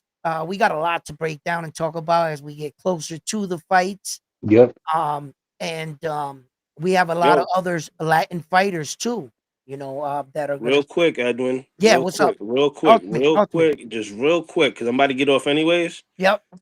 I know it's subject to change, but how you see the on the Berlanga card, starting from the bottom, Ooh, Morel versus Imam, subject to Morel. change. Morel should beat him. Morel should beat him. It's a 10-round fight. I think Morel's gonna come out strong. This No, is it's a gonna be 12 round fight. no. It's a 10. The Morel fight is a 10. I think. No, I Is it? just yeah, Oh, no, you it's did. yeah, We've been through this. yes. Okay. Hold That's on, let me go. Morel is the guy that I got messed up with the 12-round experience, right? Yes, Listen, Um, when he fought David the Monster Benavidez, uh, he showed that he could take a punch. You know, he showed that he was strong, but his inexperience, you know, his Cuban style, that amateurish style, you know, showed. And David the Monster Benavidez really exploited that Cuban amateur style. I'm not sure if this Iman guy here has enough boxing experience, so I really think it's even. You know, but I'll take David Morale in this fight, and I'll take him by unanimous decision. All right, Carlos, next. you? I keep it short and sweet. I'm going with every person that has Caribbean roots. So you're going for David Morale. All right, all right, all right. Next, Puello is Matias. let me see. Nah, this is a hard one. I'm going with Subriel, man. I'm going with Subriel with the stoppage late. Um, I think 8, 9, 10, 8, 9, 10, somewhere around there. I think he'll be done with damage. I'm going with Subriel with the stoppage. Yeah, What you got, Carlos? Man, I got Subrel all day, man. you Vamos got him by matando la stoppage raya, man. You gonna hold off on how? on how? Yeah, come on, share with us. How's he get it done? How you get it done? Corner stoppage. You're going with Corner stoppage? No. stoppage. Corner stoppage. Oh, no mas. Wow. Ooh, I like Yeah, I yeah. like They're gonna look at Puello's eyes, and they're gonna say he's not there. Oh yeah? Yeah. Okay. Okay. Okay. Cepeda Shakur. Go ahead, Carlos. Oh, okay. Pass me the rock. I got. I know. Y'all two are like, I don't know. Maybe I'm just more chilling with this one. Y'all break it down. Y'all like, I don't know, make it too complicated. I just say Shakur. And I gotta see someone upset Shakur, and so far no one has done it. So I got Shakur all day. Judy. Hey yo, Carlos, you notice how Frontline hasn't been answering any of these questions? Okay, I'm gonna give Who, you. I'm gonna who give does you Frontline all got it? four at the end. Oh, oh, so you're just feeding off our questions. You see Nah. how he's doing? You see how he's doing, Carlos? Hey man, he Frontline is like Thanos collecting the Infinity Stones one by one. Yeah, I'm Yo, getting this. I'm getting I the Time I Stone. I'm think getting the I think power. Frontline's learning. He's learning too much now. You know what I mean? Mira, no, listen. Um, I'll keep it simple like Carlos did. I got Shakur. Okay. I got Shakur. And the main event. Berlanga versus Sheerz. Carlos, are you Yeah, there? yeah, I'm there. You know, I'll be lying to you if I don't say that Berlanga no me saca el motro. You be saying some dumb shit. You know what I mean? I gotta keep it real. But with that being said, he gotta knock out Shiraz. And his home, he gotta knock him out. And I'm gonna support my fellow Rican, and hopefully he gets the win. Hopefully he starts becoming hopefully the next star at what I mean, he's already a pseudo star, but I'm just saying like when Canelo's out the picture, he hopefully he can win a belt in that division. I really want him to win a belt. Um I don't if I'm being honest, most people will call me crazy, but Berlanga has the punching power, and he showed some skills that he could knock out all these fighters at 168, but he has to stay disciplined. And he Right. has to stay with the course. He has to listen to Mark Farrar. He has to listen to his coach. And you'll see, man. Right now, Caleb playing who he's fighting. Right now, look at Charlos who he's fighting. Munguia fought Bruno, and yeah, he won, but Not he's still convincing. he's not. Yeah, it don't shows me in the future that yeah, like it's not as convincing. You know what I mean? Billy, he's strong. Diego Pacheco, man, he beat Steven Nelson, but Steven Nelson old, and Steven Nelson was coming back in the last rounds. And Yeah. I know I'm bringing other fighters up in 168, but I'm just showing that the potential is there for Berlanga. Right. You know what I mean? If the Right. potential is there, pero Hmm. lo que él tiene que hacer, no lo cague. Don't shit, don't, no lo Don't cague. fit You the know what I bed. mean? Right. Don't shit yourself. Don't shoot yourself in the foot. Don't fuck up.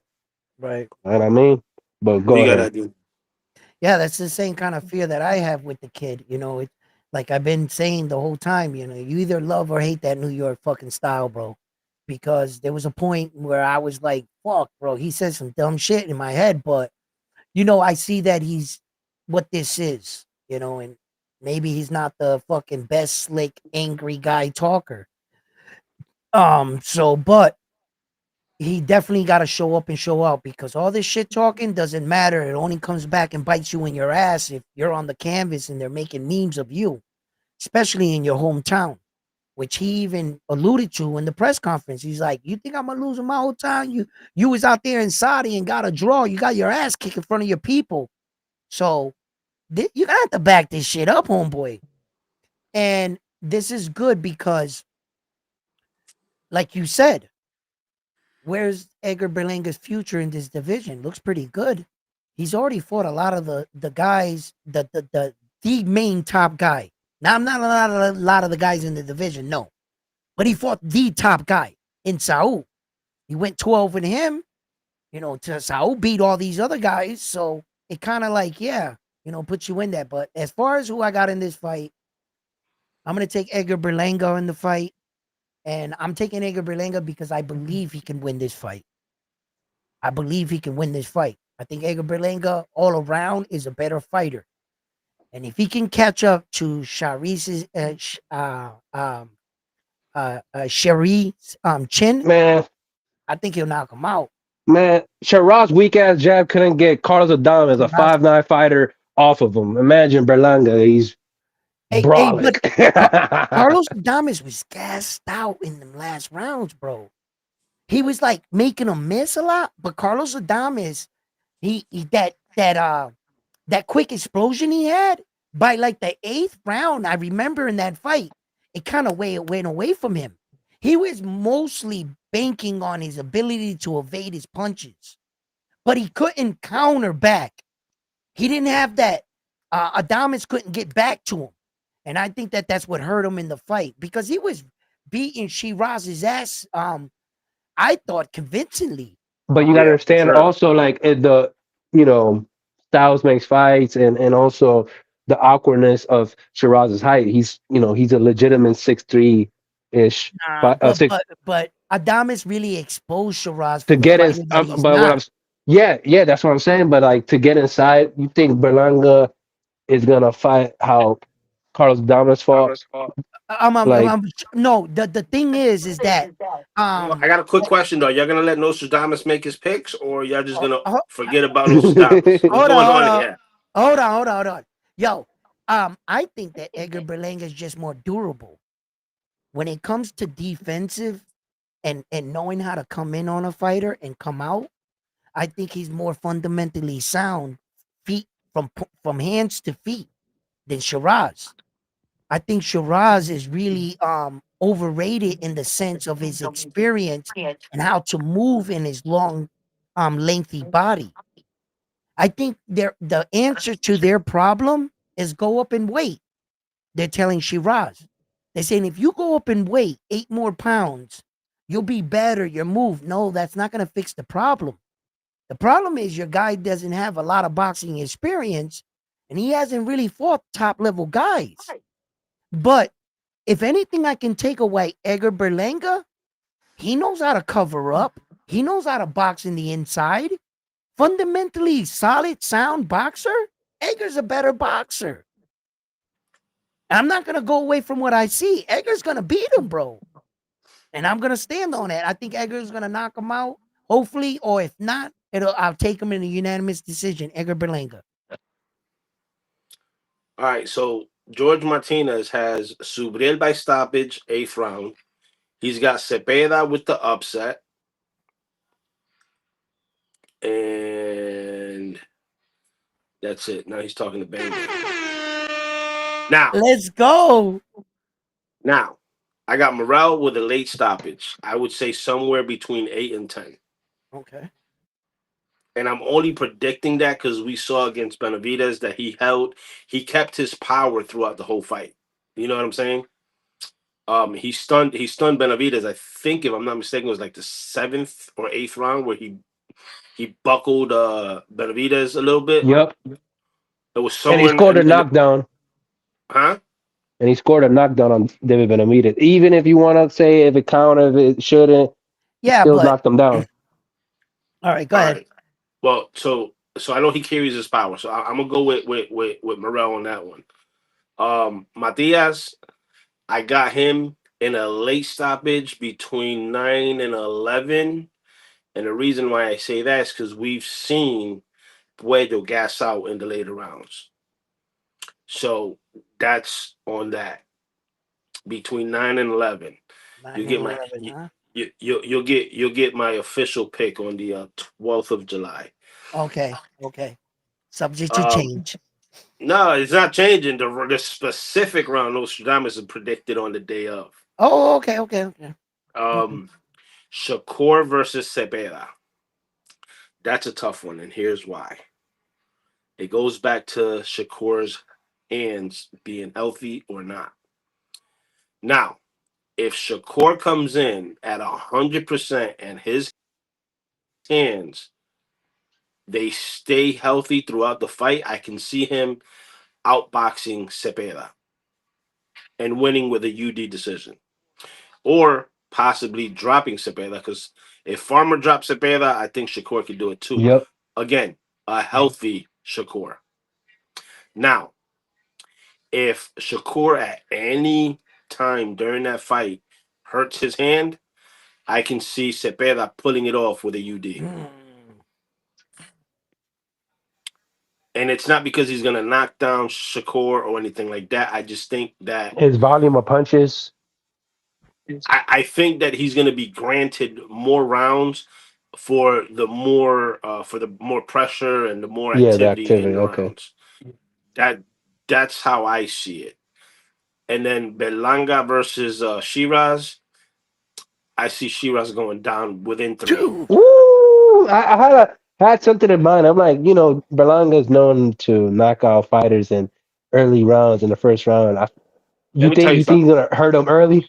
Like in the Now, so here's the thing. Here's the thing. We've seen Berlanga go down twice. We've seen him go down yes. twice. So both times that he's been down, he hasn't really been hurt, and he got caught flush both Uh-huh. times. He's always The the yes, first go ahead. the first time it was the Argentinian that caught him, Contreras or some shit like that. Yes. Whatever. When he dropped Belanga smacked his gloves like not. He was disappointed in himself because he dropped his guard and Mhm. got caught, but he wasn't really hurt. He got up. Then with Canelo, another one. He got caught flush, And quick. got up quick too. So we know that he's got a chin to a degree, and we know he can Yeah, take he can punches. absorb punishment. Right. So the question is, can Shiraz take that? And not only that, Belanga's a come forward fighter. So he's going to be in Shiraz's face. He's not going to let Shiraz control the distance or anything like that. And I think Adames doesn't have the pop that Belanga got. No. And Adames connected with a few good punches. If Belanga connects, Shiraz is going night night. And I think Belanga is going to connect early, And you gotta especially in New York. He's going to show up and and show out. especially how much he's gonna rehydrate the day of the fight. Yeah, well, Shiraz is not known to like he's not used to in this weight class. This is his first time it's gonna fight in this weight class. yeah, but this can all your scenarios and the way you see it can all go a different way too. I mean, he can go out there trying to capitulate in the moment and try to run and knock out and get knocked out. You seen what happened to Munguia there. And that's what he alluded to. It's ironic sometimes in some of these fighters' cases, they know exactly what the other guy's gonna do, and they're real. boisterous about it leading into the fight. They say the guy's gonna do X, Y, and Z, and that's exactly what knocks him out. You know? Yeah, but Belanga's a cautious Yeah, fighter, yeah. though. Well, I'm just pointing out that anything can happen in a fight. That's all. Right. So like just like that can be that way, Berlanga can be more reserved in his approach, or Berlanga can really test his chin early to see if Hamza Shariz is on his level. And which I'm trying to tell you guys. Um, yeah, Berlanga hasn't fought those guys, but he's fundamentally sound all around. He's better. I'm trying to tell you. Then Hamza, and Hamza's gonna have to get him with those good looping body shots, and that means that Edgar would have to choose to be on the outside.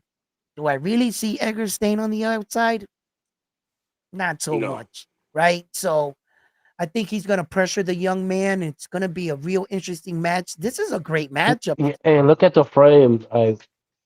This is probably Chiraz's biggest fighter he has ever fought. These are Frame not, wise, yeah. And yeah, coming frame up to wise. 160, he's never look, Yeah, he's coming up to 168.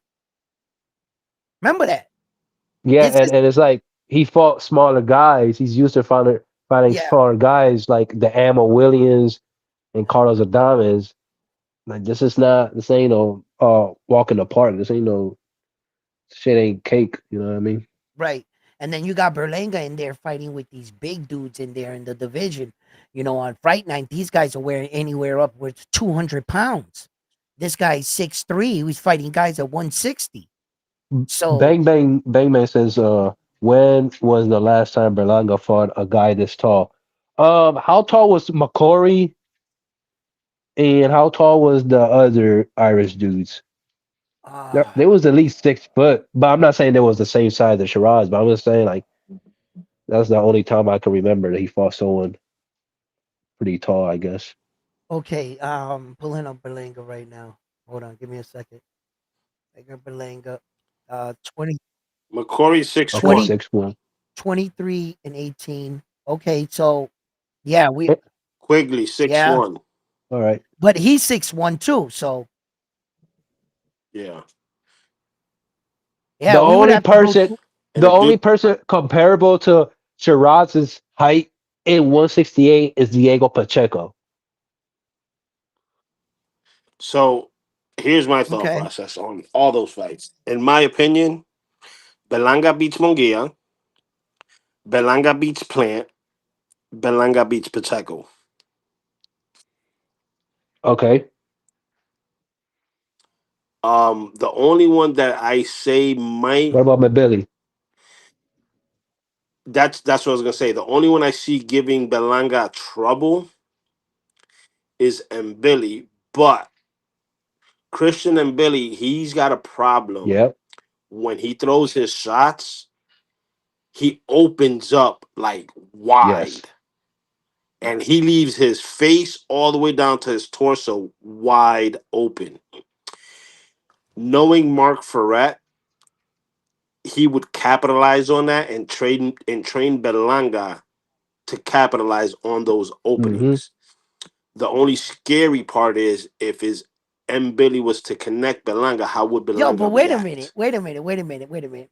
Do you think that Hamza Shari's coach being now Andy Lee that once trained with Berlanga, that they would know more inside things and personal things about Berlanga's fighting? No, they never trained Belanga with Belanga. Didn't that was No, what that was McCory's no, trainer. huh? Yeah. No. Wait, back to Andy Lee was McCory's trainer, and that's why Belanga oh, said he at the press busted up his conference he was McCory, like, yeah, his Yeah. trainer. He said he loves his Irish people or something like that in the press conference. yeah, Oh, so he's going up against Andy Lee again for the second time, as in fighters. yes, correct. Hmm, interesting. So did Andy Lee pick anything up from the McCory fight that can help Sheerz But I thought beat he Berlangra. fucked around with earlier in his career. All right. I don't know. That you can't take that from that. You know why? Exactly. Because and then that would say that Robert Garcia at some point should have beat Floyd Mayweather. Robert Garcia is the man that came up against Floyd Mayweather the most time in his career as a fighter, as a man, like trainer. He had the most shots at Floyd And and can't beat can't him. beat him. So you can't take that Yeah. from that. There's no way you could take that. For if you use that analogy, Robert Garcia should have beat Floyd. He got to see him the most. He had Robert Guerrero in his corner. Yeah, all those fighters, man, that lost to Floyd. You know, the Madonnas, like they all lost to Floyd, and Robert Garcia was their trainer. Yeah, it's Andy Lee's. Bang Bang said it's Andy Lee's second Oh, crack at second crack at Berlanga. Berlangra. Oh, that's what it is. Okay, good. Oh, that's what Berlangra meant. Yeah, Yeah, yeah, yeah. that's good. Well, yeah, At the end of the can't day, the can't fighter is read the into one that. that's gonna be in the ring. Can't read into that. That's gonna fight in the ring. But like I said, and Plant. Let me tell you something. If you look at all Plant got pop. Don't get me wrong. Plant got pop. Plant got boxing skills. The difference is that Plant Plant he gets gassed out in You the know later what Plant rounds. looks like to me? That dude is in the basketball court trying to look too cool going to the rim, but he doesn't score. He looks like Michael Jordan coming down the court. He's flat. He got the sneakers. He got the shirt. You know what I'm saying? He's got the haircut. He's jumping in. He's like, brick, right? At sometimes, at sometimes, I think that he's too worried about showboating and looking good and looking for that flashy knockout. Caleb Plant, Who's that yeah, Plant? You know like what it is? nah, trust me, guys. Like You he know what it looked, is? yeah, all Caleb right. Plant has a stamina problem.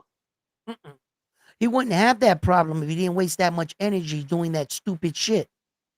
If he shortened up his Well, fighting game plan and he took out a lot of those unnecessary movement, all that like this, going like that, getting in your guy, backing out. What's all that burn energy for? Stand still, stay the course. Let's go. If you preserve some of your energy, Hey, maybe you wouldn't. That's what I mean. Like he looks the part. He's like out there doing all the moves, going to the rim. That's exactly what I'm talking about. Like that's what he does. He was in front of Saul Yo, and I'm gonna tell you right now, I didn't think he was doing too bad in that Saul fight. I was like, look at this dude go. I was like, look at yeah. Plant? I thought Plant was doing great in that Saul fight. and he wasn't doing. He was doing good against the David fight too, But he but tries he got to gassed. eh, Bang Bang said with those basketball skills, Plant must be from Boston. yo, listen, he might be, he might be. Listen, I he he Boston. Yo, Mexican boxing says forget Picasso and Neri. This guy stops Naoya Inoue. His name is, Logan.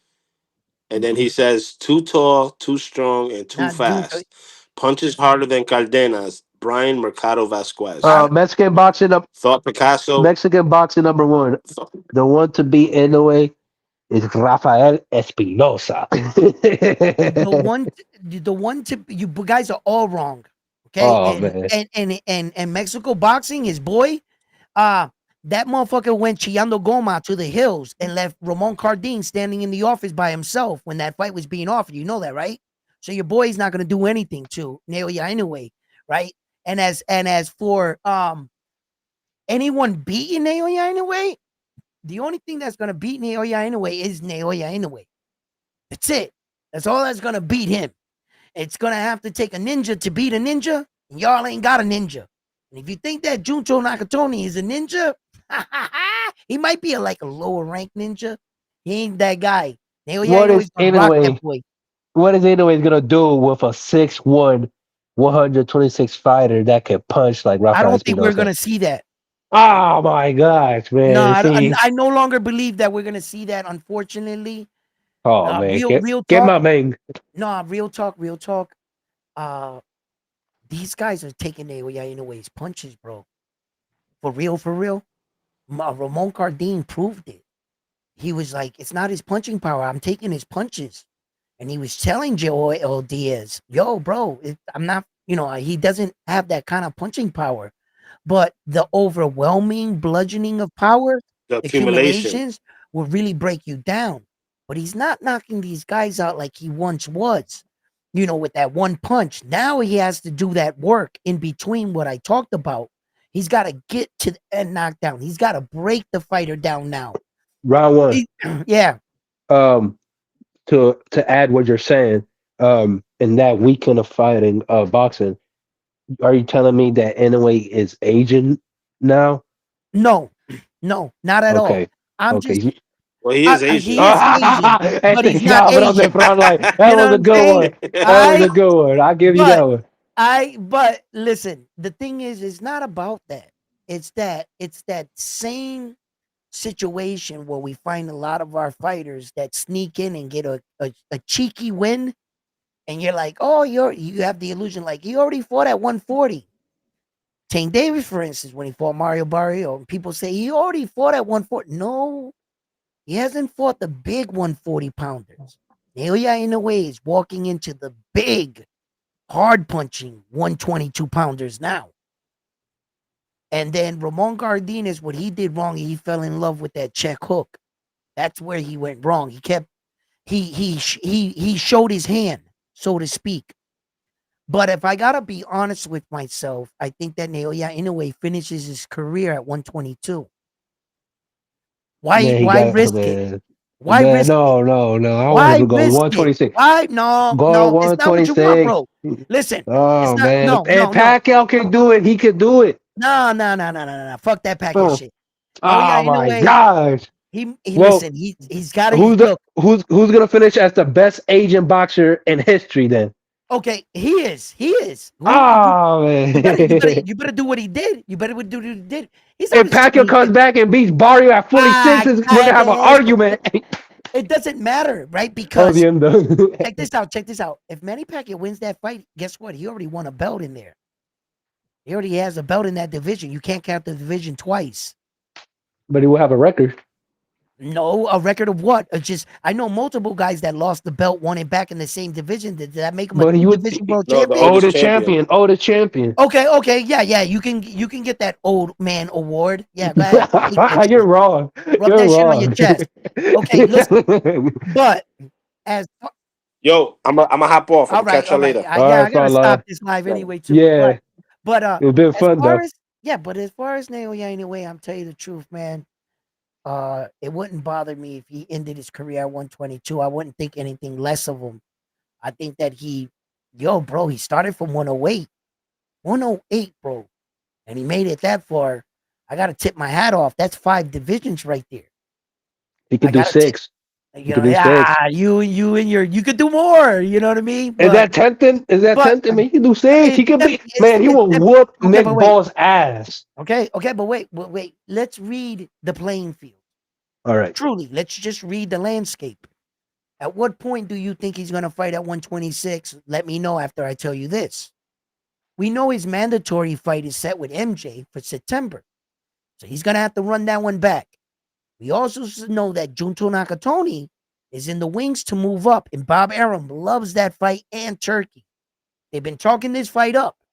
And Junto and Naoya's team and them, they've been going back and forth online. So 2 more fights at this age. You think he's actually going to take his greatest risk at his oldest age? You mean to tell me at 34 years old, 35 years old, No, he's he's not really 35. No, no, no, oh, no. He's not by this 35. time? Listen, he's 32 now, right? You got 2 Oh, more fights. You'll be around 33, 33, right around there. So maybe around 33. I'm not sure if he gets the Junto and this fight together. Nick Ball fight was thrown in there, but I don't really think that's gonna happen because I don't think that his coach, which is his father, and I don't think his team is more confident of him moving up by him getting dropped just his last fight again. In his last, what was it, 3 fights, he got dropped twice. What is that telling you? These guys are cracking hard. You got to read the signs. And if these guys are putting you on your ass, what do you think they're going to do at 126? It's not like Naoya's power is just going to keep getting mysteriously stronger. That's what makes it interesting. It makes it interesting because everybody wants to see, the elite of the elite do elite shit. Mayweather really did that shit. And that's why I tip my hat off to him. Damn it. He fought Um, Miguel Cotto's and these guys real big up there in weight. So, I that's why that generation of boxing, man, they did a yeah, lot of great shit. they did some great Mayweather, shit. Yeah, Mayweather did Cotto, some really great shit, man. Pacquiao. He fought some big dudes. And I guess if Naoya, but like I said, that Mayweather got 5 weight divisions. And Cotto got 4. yeah, Naoya Inoue Pacquiao is got. actually in his 5th, but he jumped past 1, so he only gets credit for 4, right? But he's actually where Mayweather is at. But like 126 is more like easier on the body to make the weight cut and all that stuff. So Yeah, but if he was a big man, cutting a lot of weight, it would be easier on the body. But well, in this case, Pacquiao wasn't a big man. yeah, but you're Uh, comparing him to Pacquiao's situation when he's he and he's he. See what I'm saying? yeah, They're not the same man. They don't have the same frame. What Naoya Inoue has, he's 5'5", but he has a slender frame. Tank Davis is 5'5", but he has a more bulkier frame. yeah, you chunkier. Pause. Yeah, he can hold the weight better at his height. Yeah, Naoya holds more Inoue, and water. then right. Naoya, That cake didn't do him no good, no justice on it that didn't do him fight. no justice. It didn't do him no justice. Yo, but he still, as a warrior, got up off the canvas. Hell yeah. He didn't get into his head. He didn't get into his head when he went down in the fight. He found Yeah. a way to win. I believe from that moment on, Roman Cardenas kept it competitive, but I don't think he won another round. I really don't. I think Naoya Inoue pitched Okay. the shutout from that moment on. Although Ramon kept it competitive, the rounds were good, and he had his share of action in the rounds. But as far as the round in a whole, Naoya Inoue won every round from the moment he went down. The only round he lost was that second round in my eyes. And then he Okay. put Roman Cardines down himself, and then he finished him. And what was it, the 8th or whatever? So, But yeah, like yeah. you know, that's cool. But we'll see in the future. We'll Yeah, we'll see. see. We'll see what Naoya Inoue does. Man, Yeah. look, But I'm he's gonna an head amazing out though. fighter. Yeah, I'm heading out too. Yeah, Listen, because I'm fight hungry, fans. man. Yeah, But it man, did I gotta fun get though. something to eat. Yo, To the this has next been time. awesome. Listen, fight fans, thank Thank you for you. tuning in, locking in. Please don't forget to give these videos a like button, share the Yep. videos. If you haven't already, please Give it a subscribe like to the button. channel and join the Round One Sports Talk family. So, like always, I'm on to the next one after this one here at Round One Sports Talk. You guys Peace. have been the best. Love yourselves. Good night.